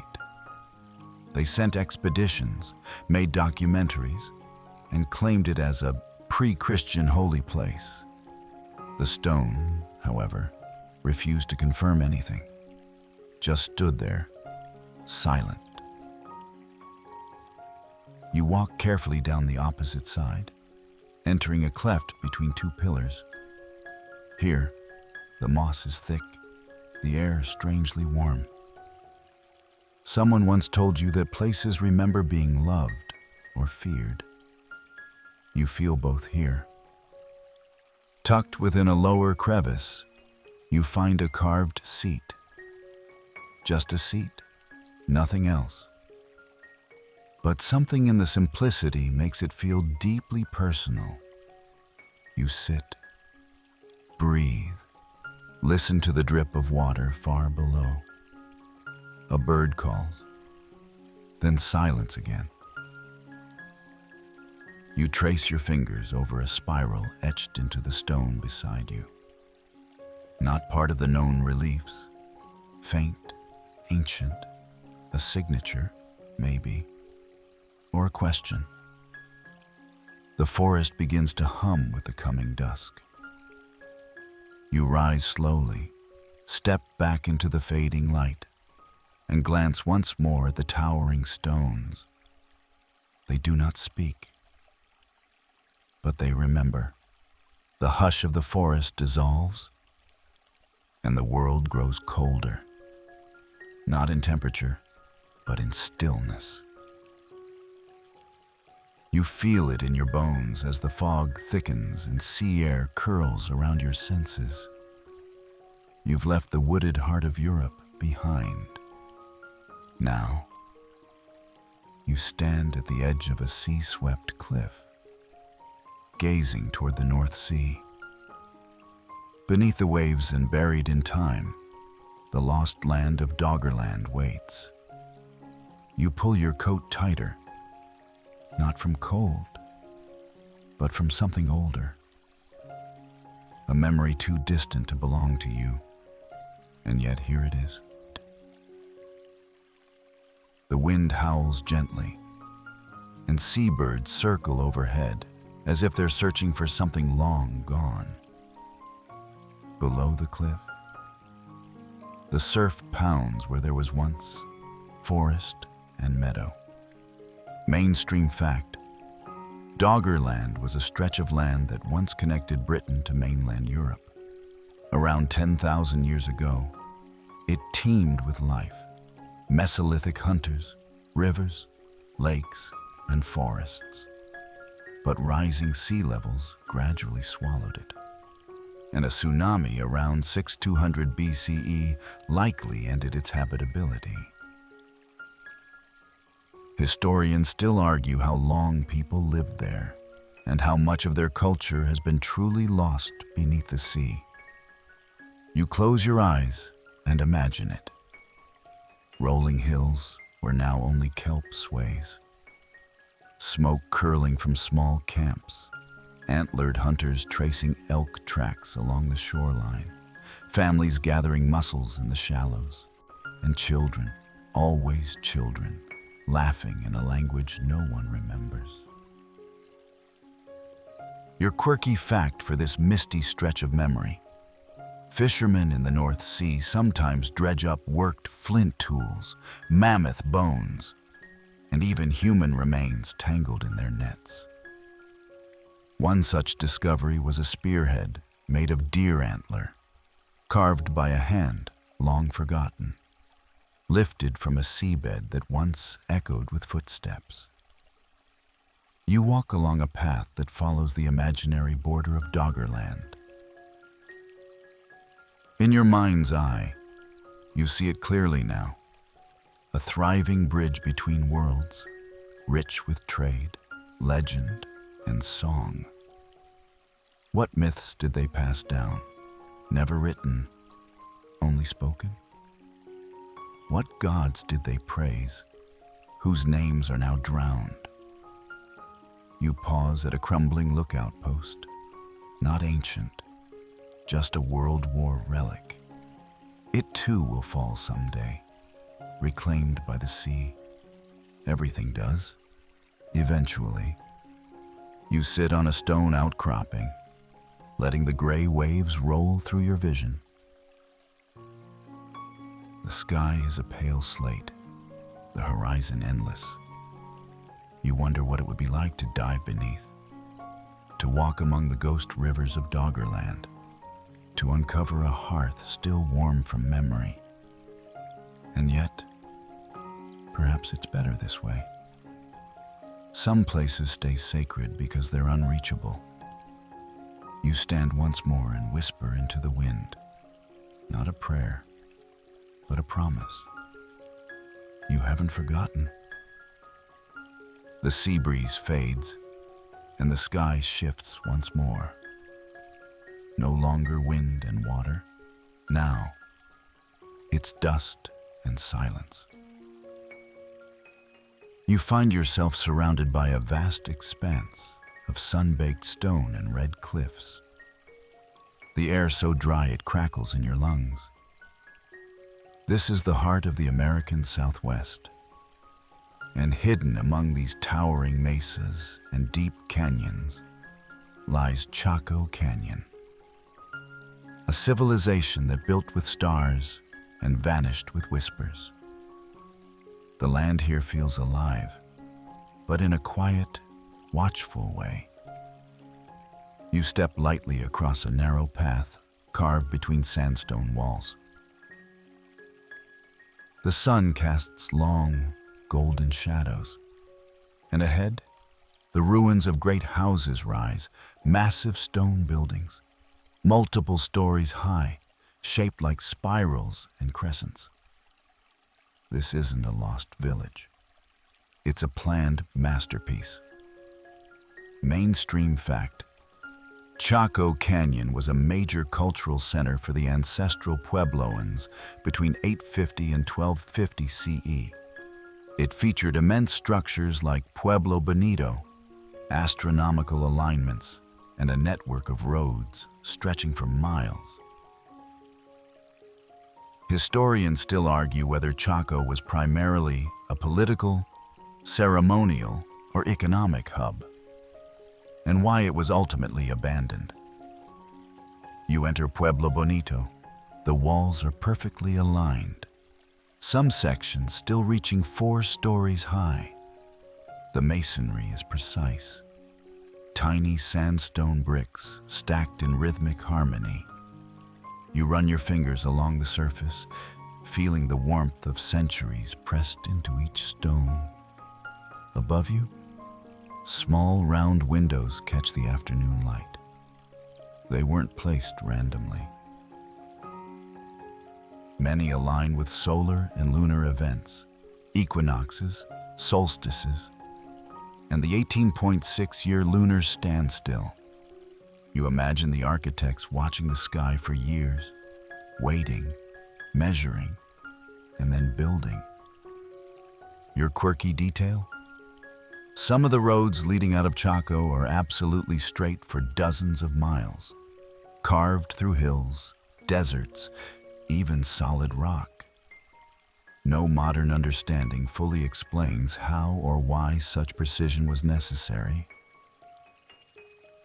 Some believe they served spiritual, not practical, purposes, pathways for the gods or the spirits of the dead. You step into a circular kiva, a ceremonial chamber half sunken into the earth. The air is cooler here, fragrant with sage and dust. A carved niche once held sacred objects. A sipapu, small hole in the floor, represents the place where the ancestors emerged from the underworld. You sit beside it, listening for something that might rise. Around you, the desert stretches wide, but in this space, it feels intimate. You can almost hear chanting, the soft rhythm of drums, the scent of pine smoke curling from fire pits that haven't burned in 800 years. You climb to a higher level, where petroglyphs dance across stone. Spiral suns, thunderbird wings, human figures with arms raised in joy or prayer, or maybe both. You wonder what they were saying, what warnings or dreams they left behind. The wind picks up, carrying grit and memory. You wrap your arms around yourself and turn slowly in place. Everywhere you look, stone holds silence, but that silence hums. Then, you notice something on the far wall. A faded red symbol, a starburst. Some say it depicts a supernova from 1054 CE, one that exploded so brightly it could be seen during the day. Imagine standing here, thousands of feet above sea level, watching the sky bloom with fire. You descend as the sun begins to set, painting the canyon in deep oranges and royal purples. The structures glow like coals. You sit once more and close your eyes. Chaco didn't vanish. It just returned to the stars. You sit with the last embers of Chaco Canyon glowing behind your eyes. And then, another turn, a breath, a blink, and the air grows damp again, filled with the scent of moss, of rain long settled, of time grown thick. Now you stand within a deep river valley shrouded in mist. Trees loom tall, their bark soaked in dark. Beneath your feet, stones are arranged in impossible precision. This is Nemrut, the Venice of the Pacific. You're standing on an island made by hand, coral and basalt stacked in thousands of interlocking pieces, rising from the lagoon. A city built on water, like a puzzle floated into reality. You balance carefully on an ancient causeway. Around you, the tide breathes softly. Mainstream fact, Nemrut is located off the coast of Pohnpei in Micronesia. Built between 1200 and 1500 CE, it was the ceremonial and political seat of the Saudeleur dynasty. The city consists of over 90 artificial islets connected by canals. Historians still argue how the massive basalt columns, some weighing several tons, were transported without cranes or beasts of burden. The silence is deep here, almost reverent. You walk past crumbling walls where mangroves now curl between black stones. One structure towers above the rest, Nan Duas, the royal mortuary. Inside, it's cold, dark, and damp. Pools of brackish water collect in corners. This place was meant to hold power and secrets. Your quirky tidbit? Local legend says the basalt stones were flown to the site by magic, levitated by twin sorcerers who commanded the forces of the wind. Even now, some locals are hesitant to visit Nan Medal at night, believing it still holds spirits that guard the past. You pause on a platform overlooking a quiet channel. A school of fish darts beneath the water's surface. Overhead, birds cry in the distance. You trace your fingers along a lichen-covered column and wonder what lives were shaped here. What kings stood on this very stone? What priests spoke to the sky, hoping the tide would answer? A stone arch lies partially collapsed nearby, tangled with vines. Through it, you see another complex of islets, homes, shrines, tombs, each now half swallowed by the jungle and sea, and still they stand.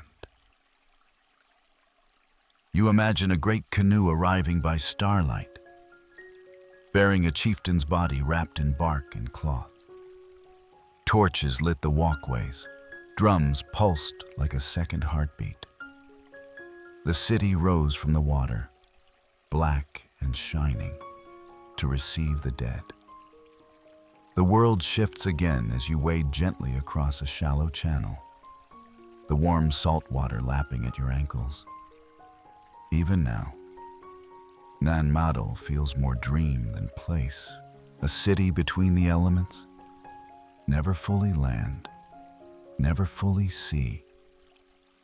And yet, it was real. It still is.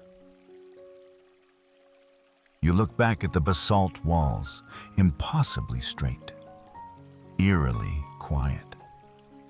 A civilization's bones laid bare to the tide. And you think, maybe that's how stories survive. Half buried, half floating, always waiting to be found. The sea breathes behind you one last time, then slips away into the folds of memory. Now, you find yourself walking across a cold, windswept moor. The sky hangs low, heavy with cloud. Mist clings to the grass like forgotten wishes.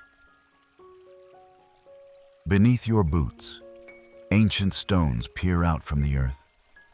Gray, lichen-covered, old as myth. You've reached Skara Brae, one of the oldest known settlements in Europe. Older than the pyramids, older even than Stonehenge. The Orkney Islands cradle this place like a secret. Here, at the edge of Scotland, a Stone Age village rests just meters from the sea. Its homes are sunken into the ground for warmth and protection from the brutal northern winds. As you descend into one of them, the quiet hums around you, not silence, but something deeper. A pause that stretches back 5,000 years. Mainstream fact: Skara Brae was occupied from roughly 3180 BCE to 2500 BCE.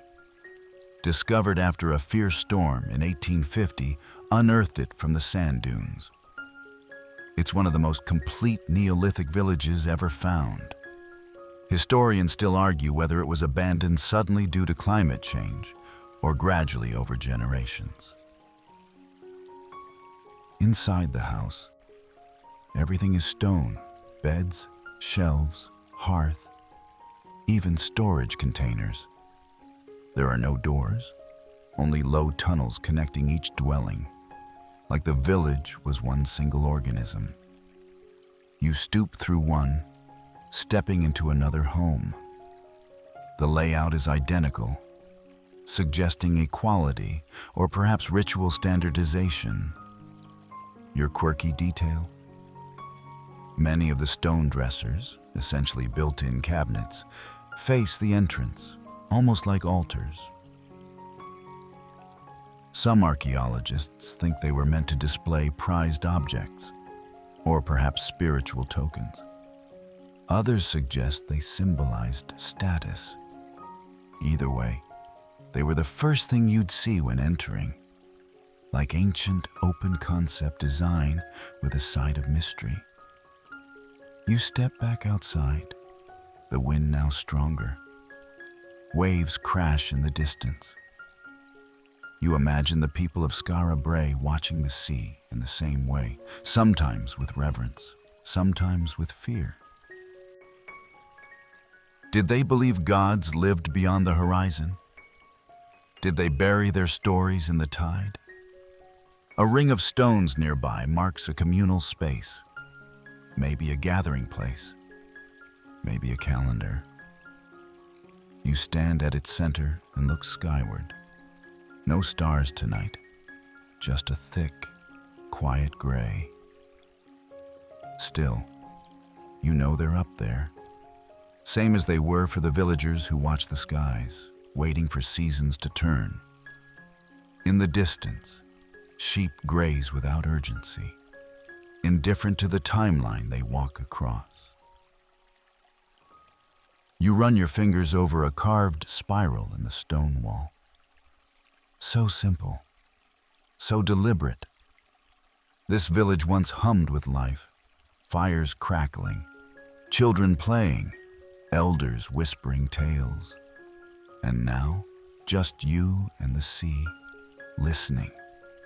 And somehow, that's enough. From the windswept stones of Skara Brae, the landscape shifts again, not just in space, but in scale. The cold breath of the North Atlantic fades, replaced by the sweltering humidity of Southeast Asia. You now find yourself deep within the emerald folds of the Cambodian jungle. Vines thick as ropes coiled around trees. The buzz of insects constant. And there, wrapped in the foliage like a forgotten crown, rises Angkor Thom, the great city. You don't enter it through a grand gate, at least not at first. Instead, you push past curtain-like branches and stumble into a clearing where faces stare down from stone towers, serene and impossibly large. These are the Bayon Towers, their visages multiplied across all sides, watching in every direction, always smiling that faint, mysterious smile. Mainstream fact: Angkor Thom was the capital city of the Khmer Empire in the late 12th century, built by King Jayavarman VII. At its height, it was one of the largest cities in the world. Historians still argue whether its intricate urban design reflected sacred cosmology, political structure, or both. You walk a causeway guarded by rows of statues, gods on one side, demons on the other, tugging at a serpent in an eternal tug of war. This is the churning of the ocean of milk, a Hindu myth rendered in stone. But here, it's more than sculpture. It's storytelling through architecture, frozen in mid-struggle. A quirky detail? Beneath the temples, archaeologists discovered a sophisticated hydraulic system, canals, reservoirs, and embankments that supported a population of hundreds of thousands. Some even theorize climate instability and failure of this water network contributed to the city's decline. So yes, this ancient megacity may have had better plumbing than your first apartment. You step beneath an arched gateway where giant tree roots burst through walls, holding temple stones like forgotten toys. The Temple of Ta Prohm isn't so much a ruin as it is a living creature. Nature didn't reclaim it, she cohabits it. Inside, you pass long hallways lined with bas-reliefs, battles, dances, scenes of royal ceremony. One carving seems to show a stegosaurus, which has sparked both debate and delight.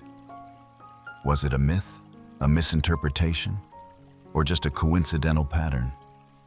Historians still argue, of course. You pause at a tower where four faces meet at a point, each gazing toward a cardinal direction. Their gaze isn't stern, it's benevolent. You feel oddly comforted, as though they've seen all this before, many times over. A monk in saffron robes lights a small incense offering nearby. The scent of sandalwood curls through the temple air, mingling with the scent of damp stone and old roots. You bow instinctively, not out of belief, but out of respect. Outside, the jungle hums with life. Cicadas scream. Birds dart from branch to branch. You feel as though you're walking not just through space, but through layers of memory. A city that never truly left, just changed costumes. You sit on a stone platform, watching the last light flicker through trees. The faces on the towers still smile, eternal and amused. Maybe they know something you don't. The jungle folds behind you, its green mysteries softening into dusk. Now, the air thins and cools.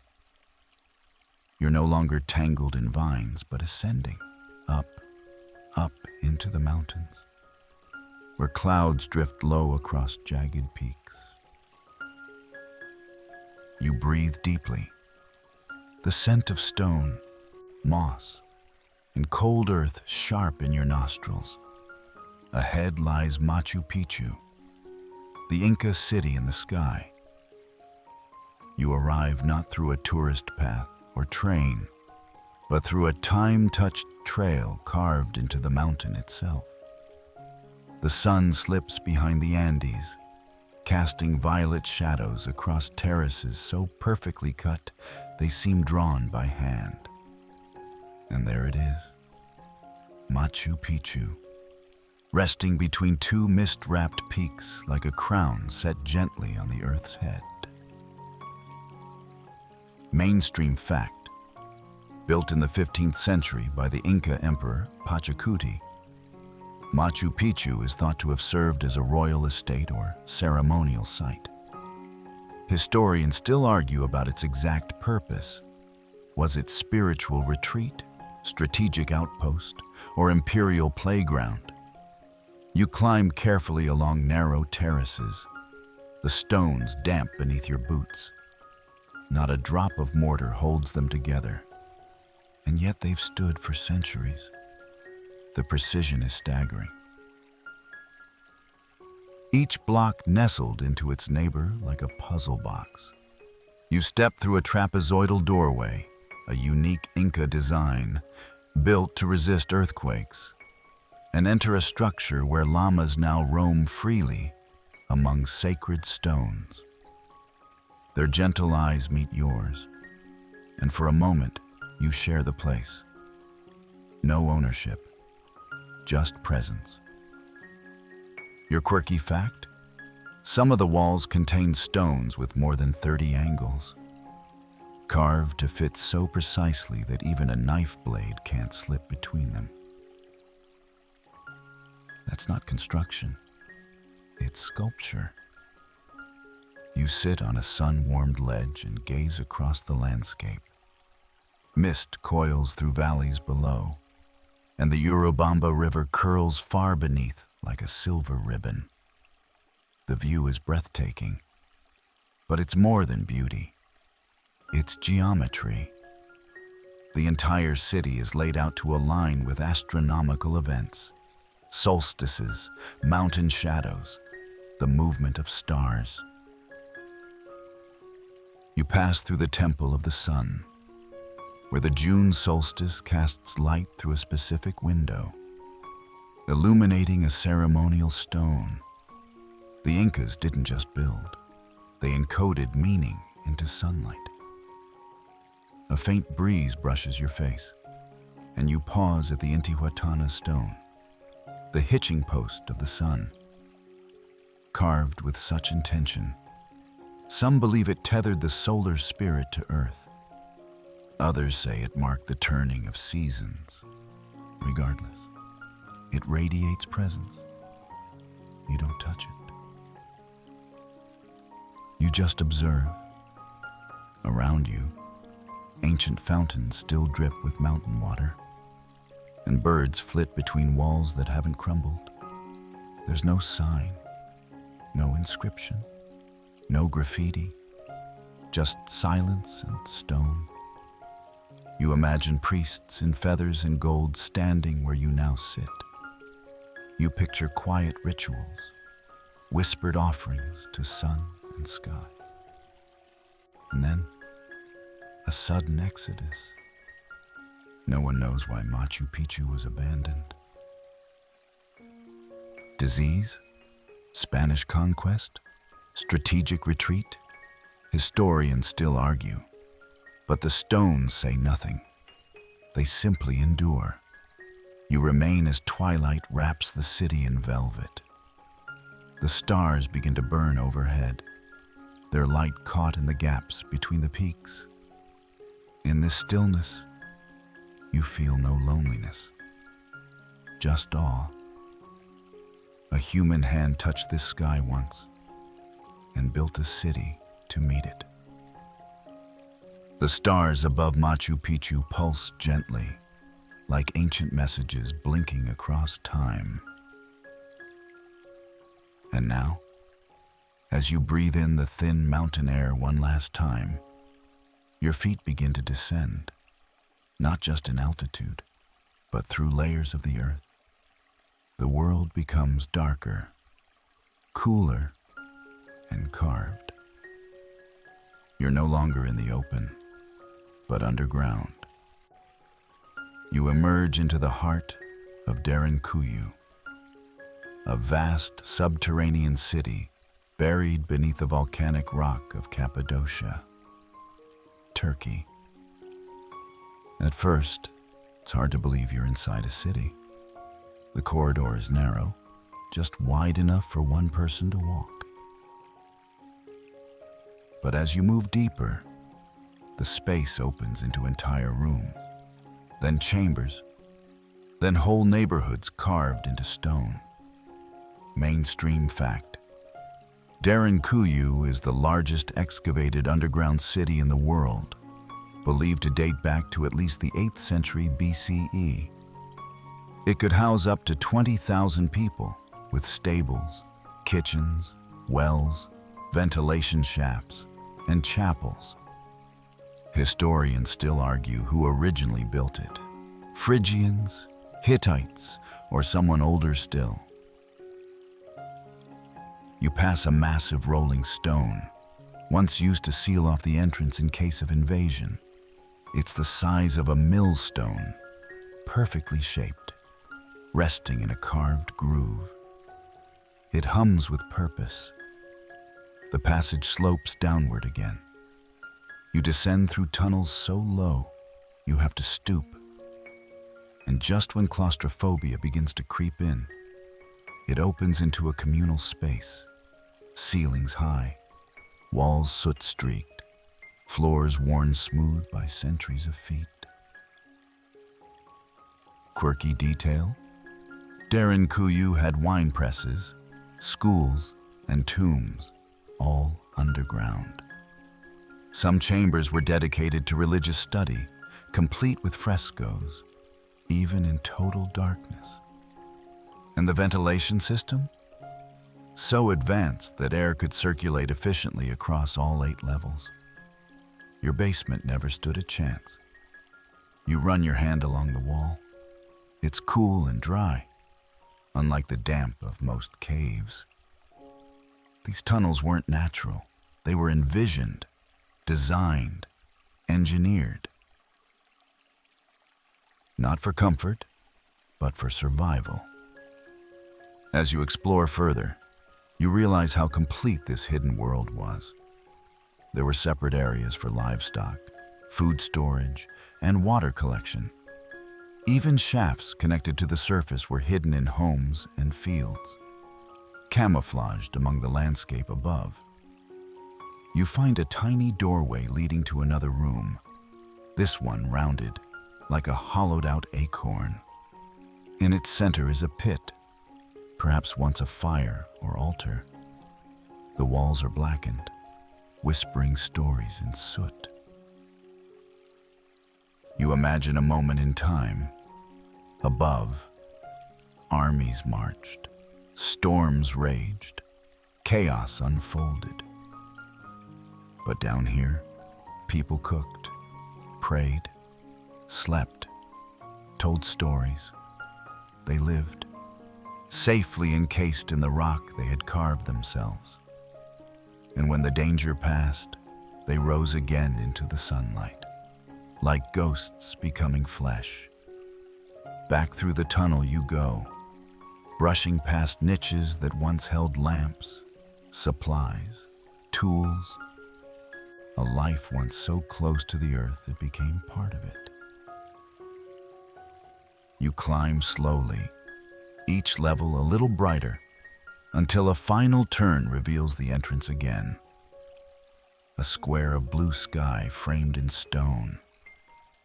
You step out into the sunlight, blinking. The earth closes behind you, quiet, impenetrable, eternal. And beneath your feet, a whole world still breathes. The stone silence of Derinkuyu fades behind you. And once again, the world shifts. You're standing now on an open plain, golden grass swaying in the breeze beneath a wide, open sky. There's no jungle, no mountain, no ocean, just land stretching in all directions. But beneath this emptiness lies one of the most profound mysteries of human history. The buried circles of Göbekli Tepe. You walk toward a low mound, barely distinguishable from the surrounding terrain. At a glance, it looks like any other hill. But as you descend a narrow path, the ground falls away into a sunken circle. And you see them, tall, T-shaped stones standing upright like frozen sentinels. Carved, placed, aligned. You're looking at a structure that predates the wheel, predates writing, predates agriculture. Mainstream fact: Göbekli Tepe, located in modern-day southeastern Turkey, dates back to around 9600 BCE, making it over 11,000 years old. It is widely considered the world's oldest known temple complex. Historians still argue whether it was a ceremonial site, a social gathering hub, or the beginning of organized religion.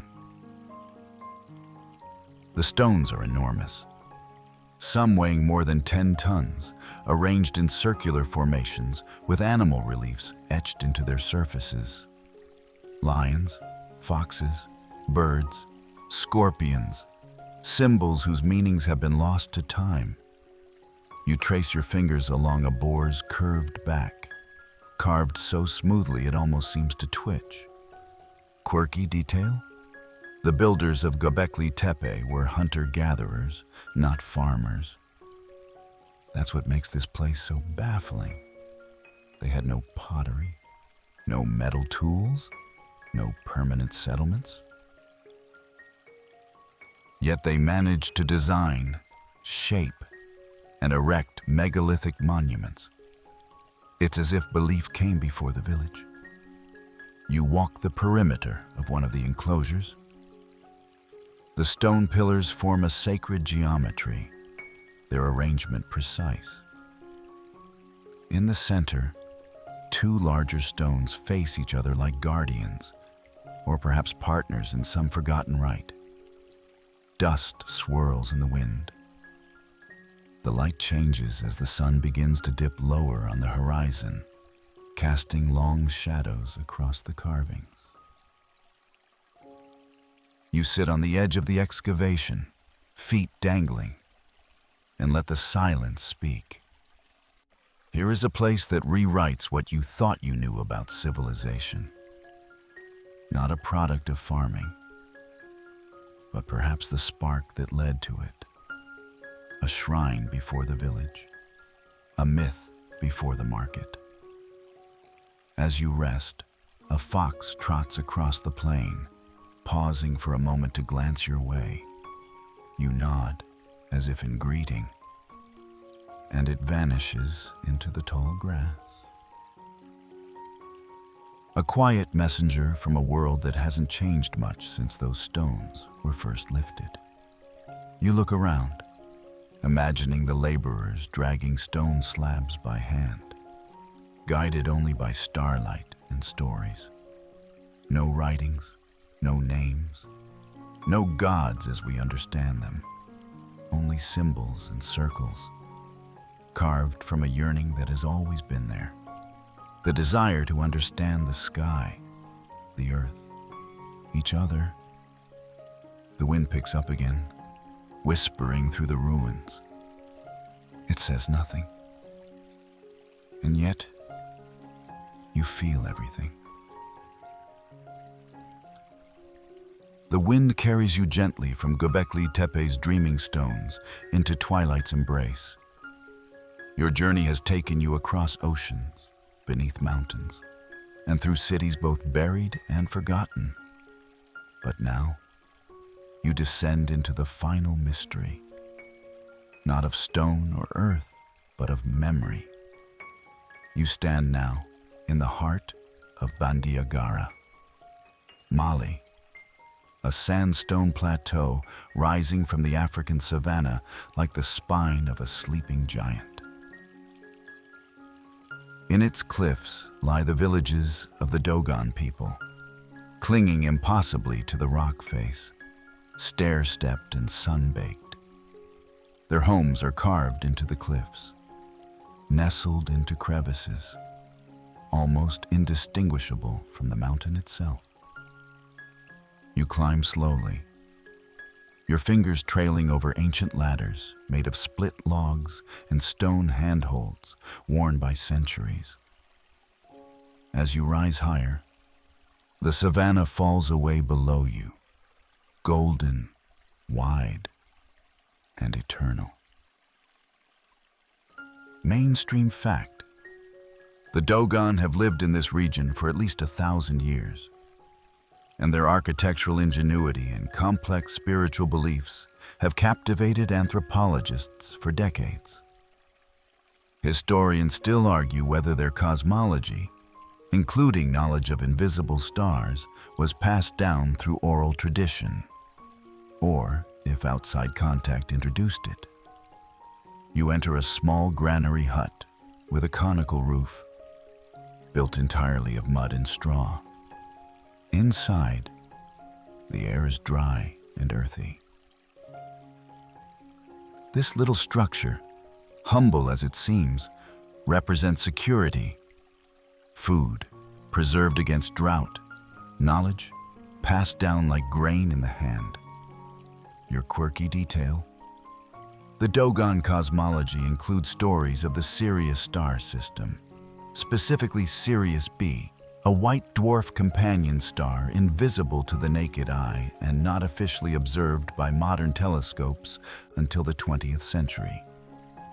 How they knew of it remains a topic of debate, wonder, and whispers of ancient contact. You step into the open again, and a Dogon elder waves at you from a nearby roof. His face is weathered like the cliffs themselves. His smile is patient as the stars. He points skyward. You follow his gaze, and in the indigo sky, Sirius twinkles, impossibly bright.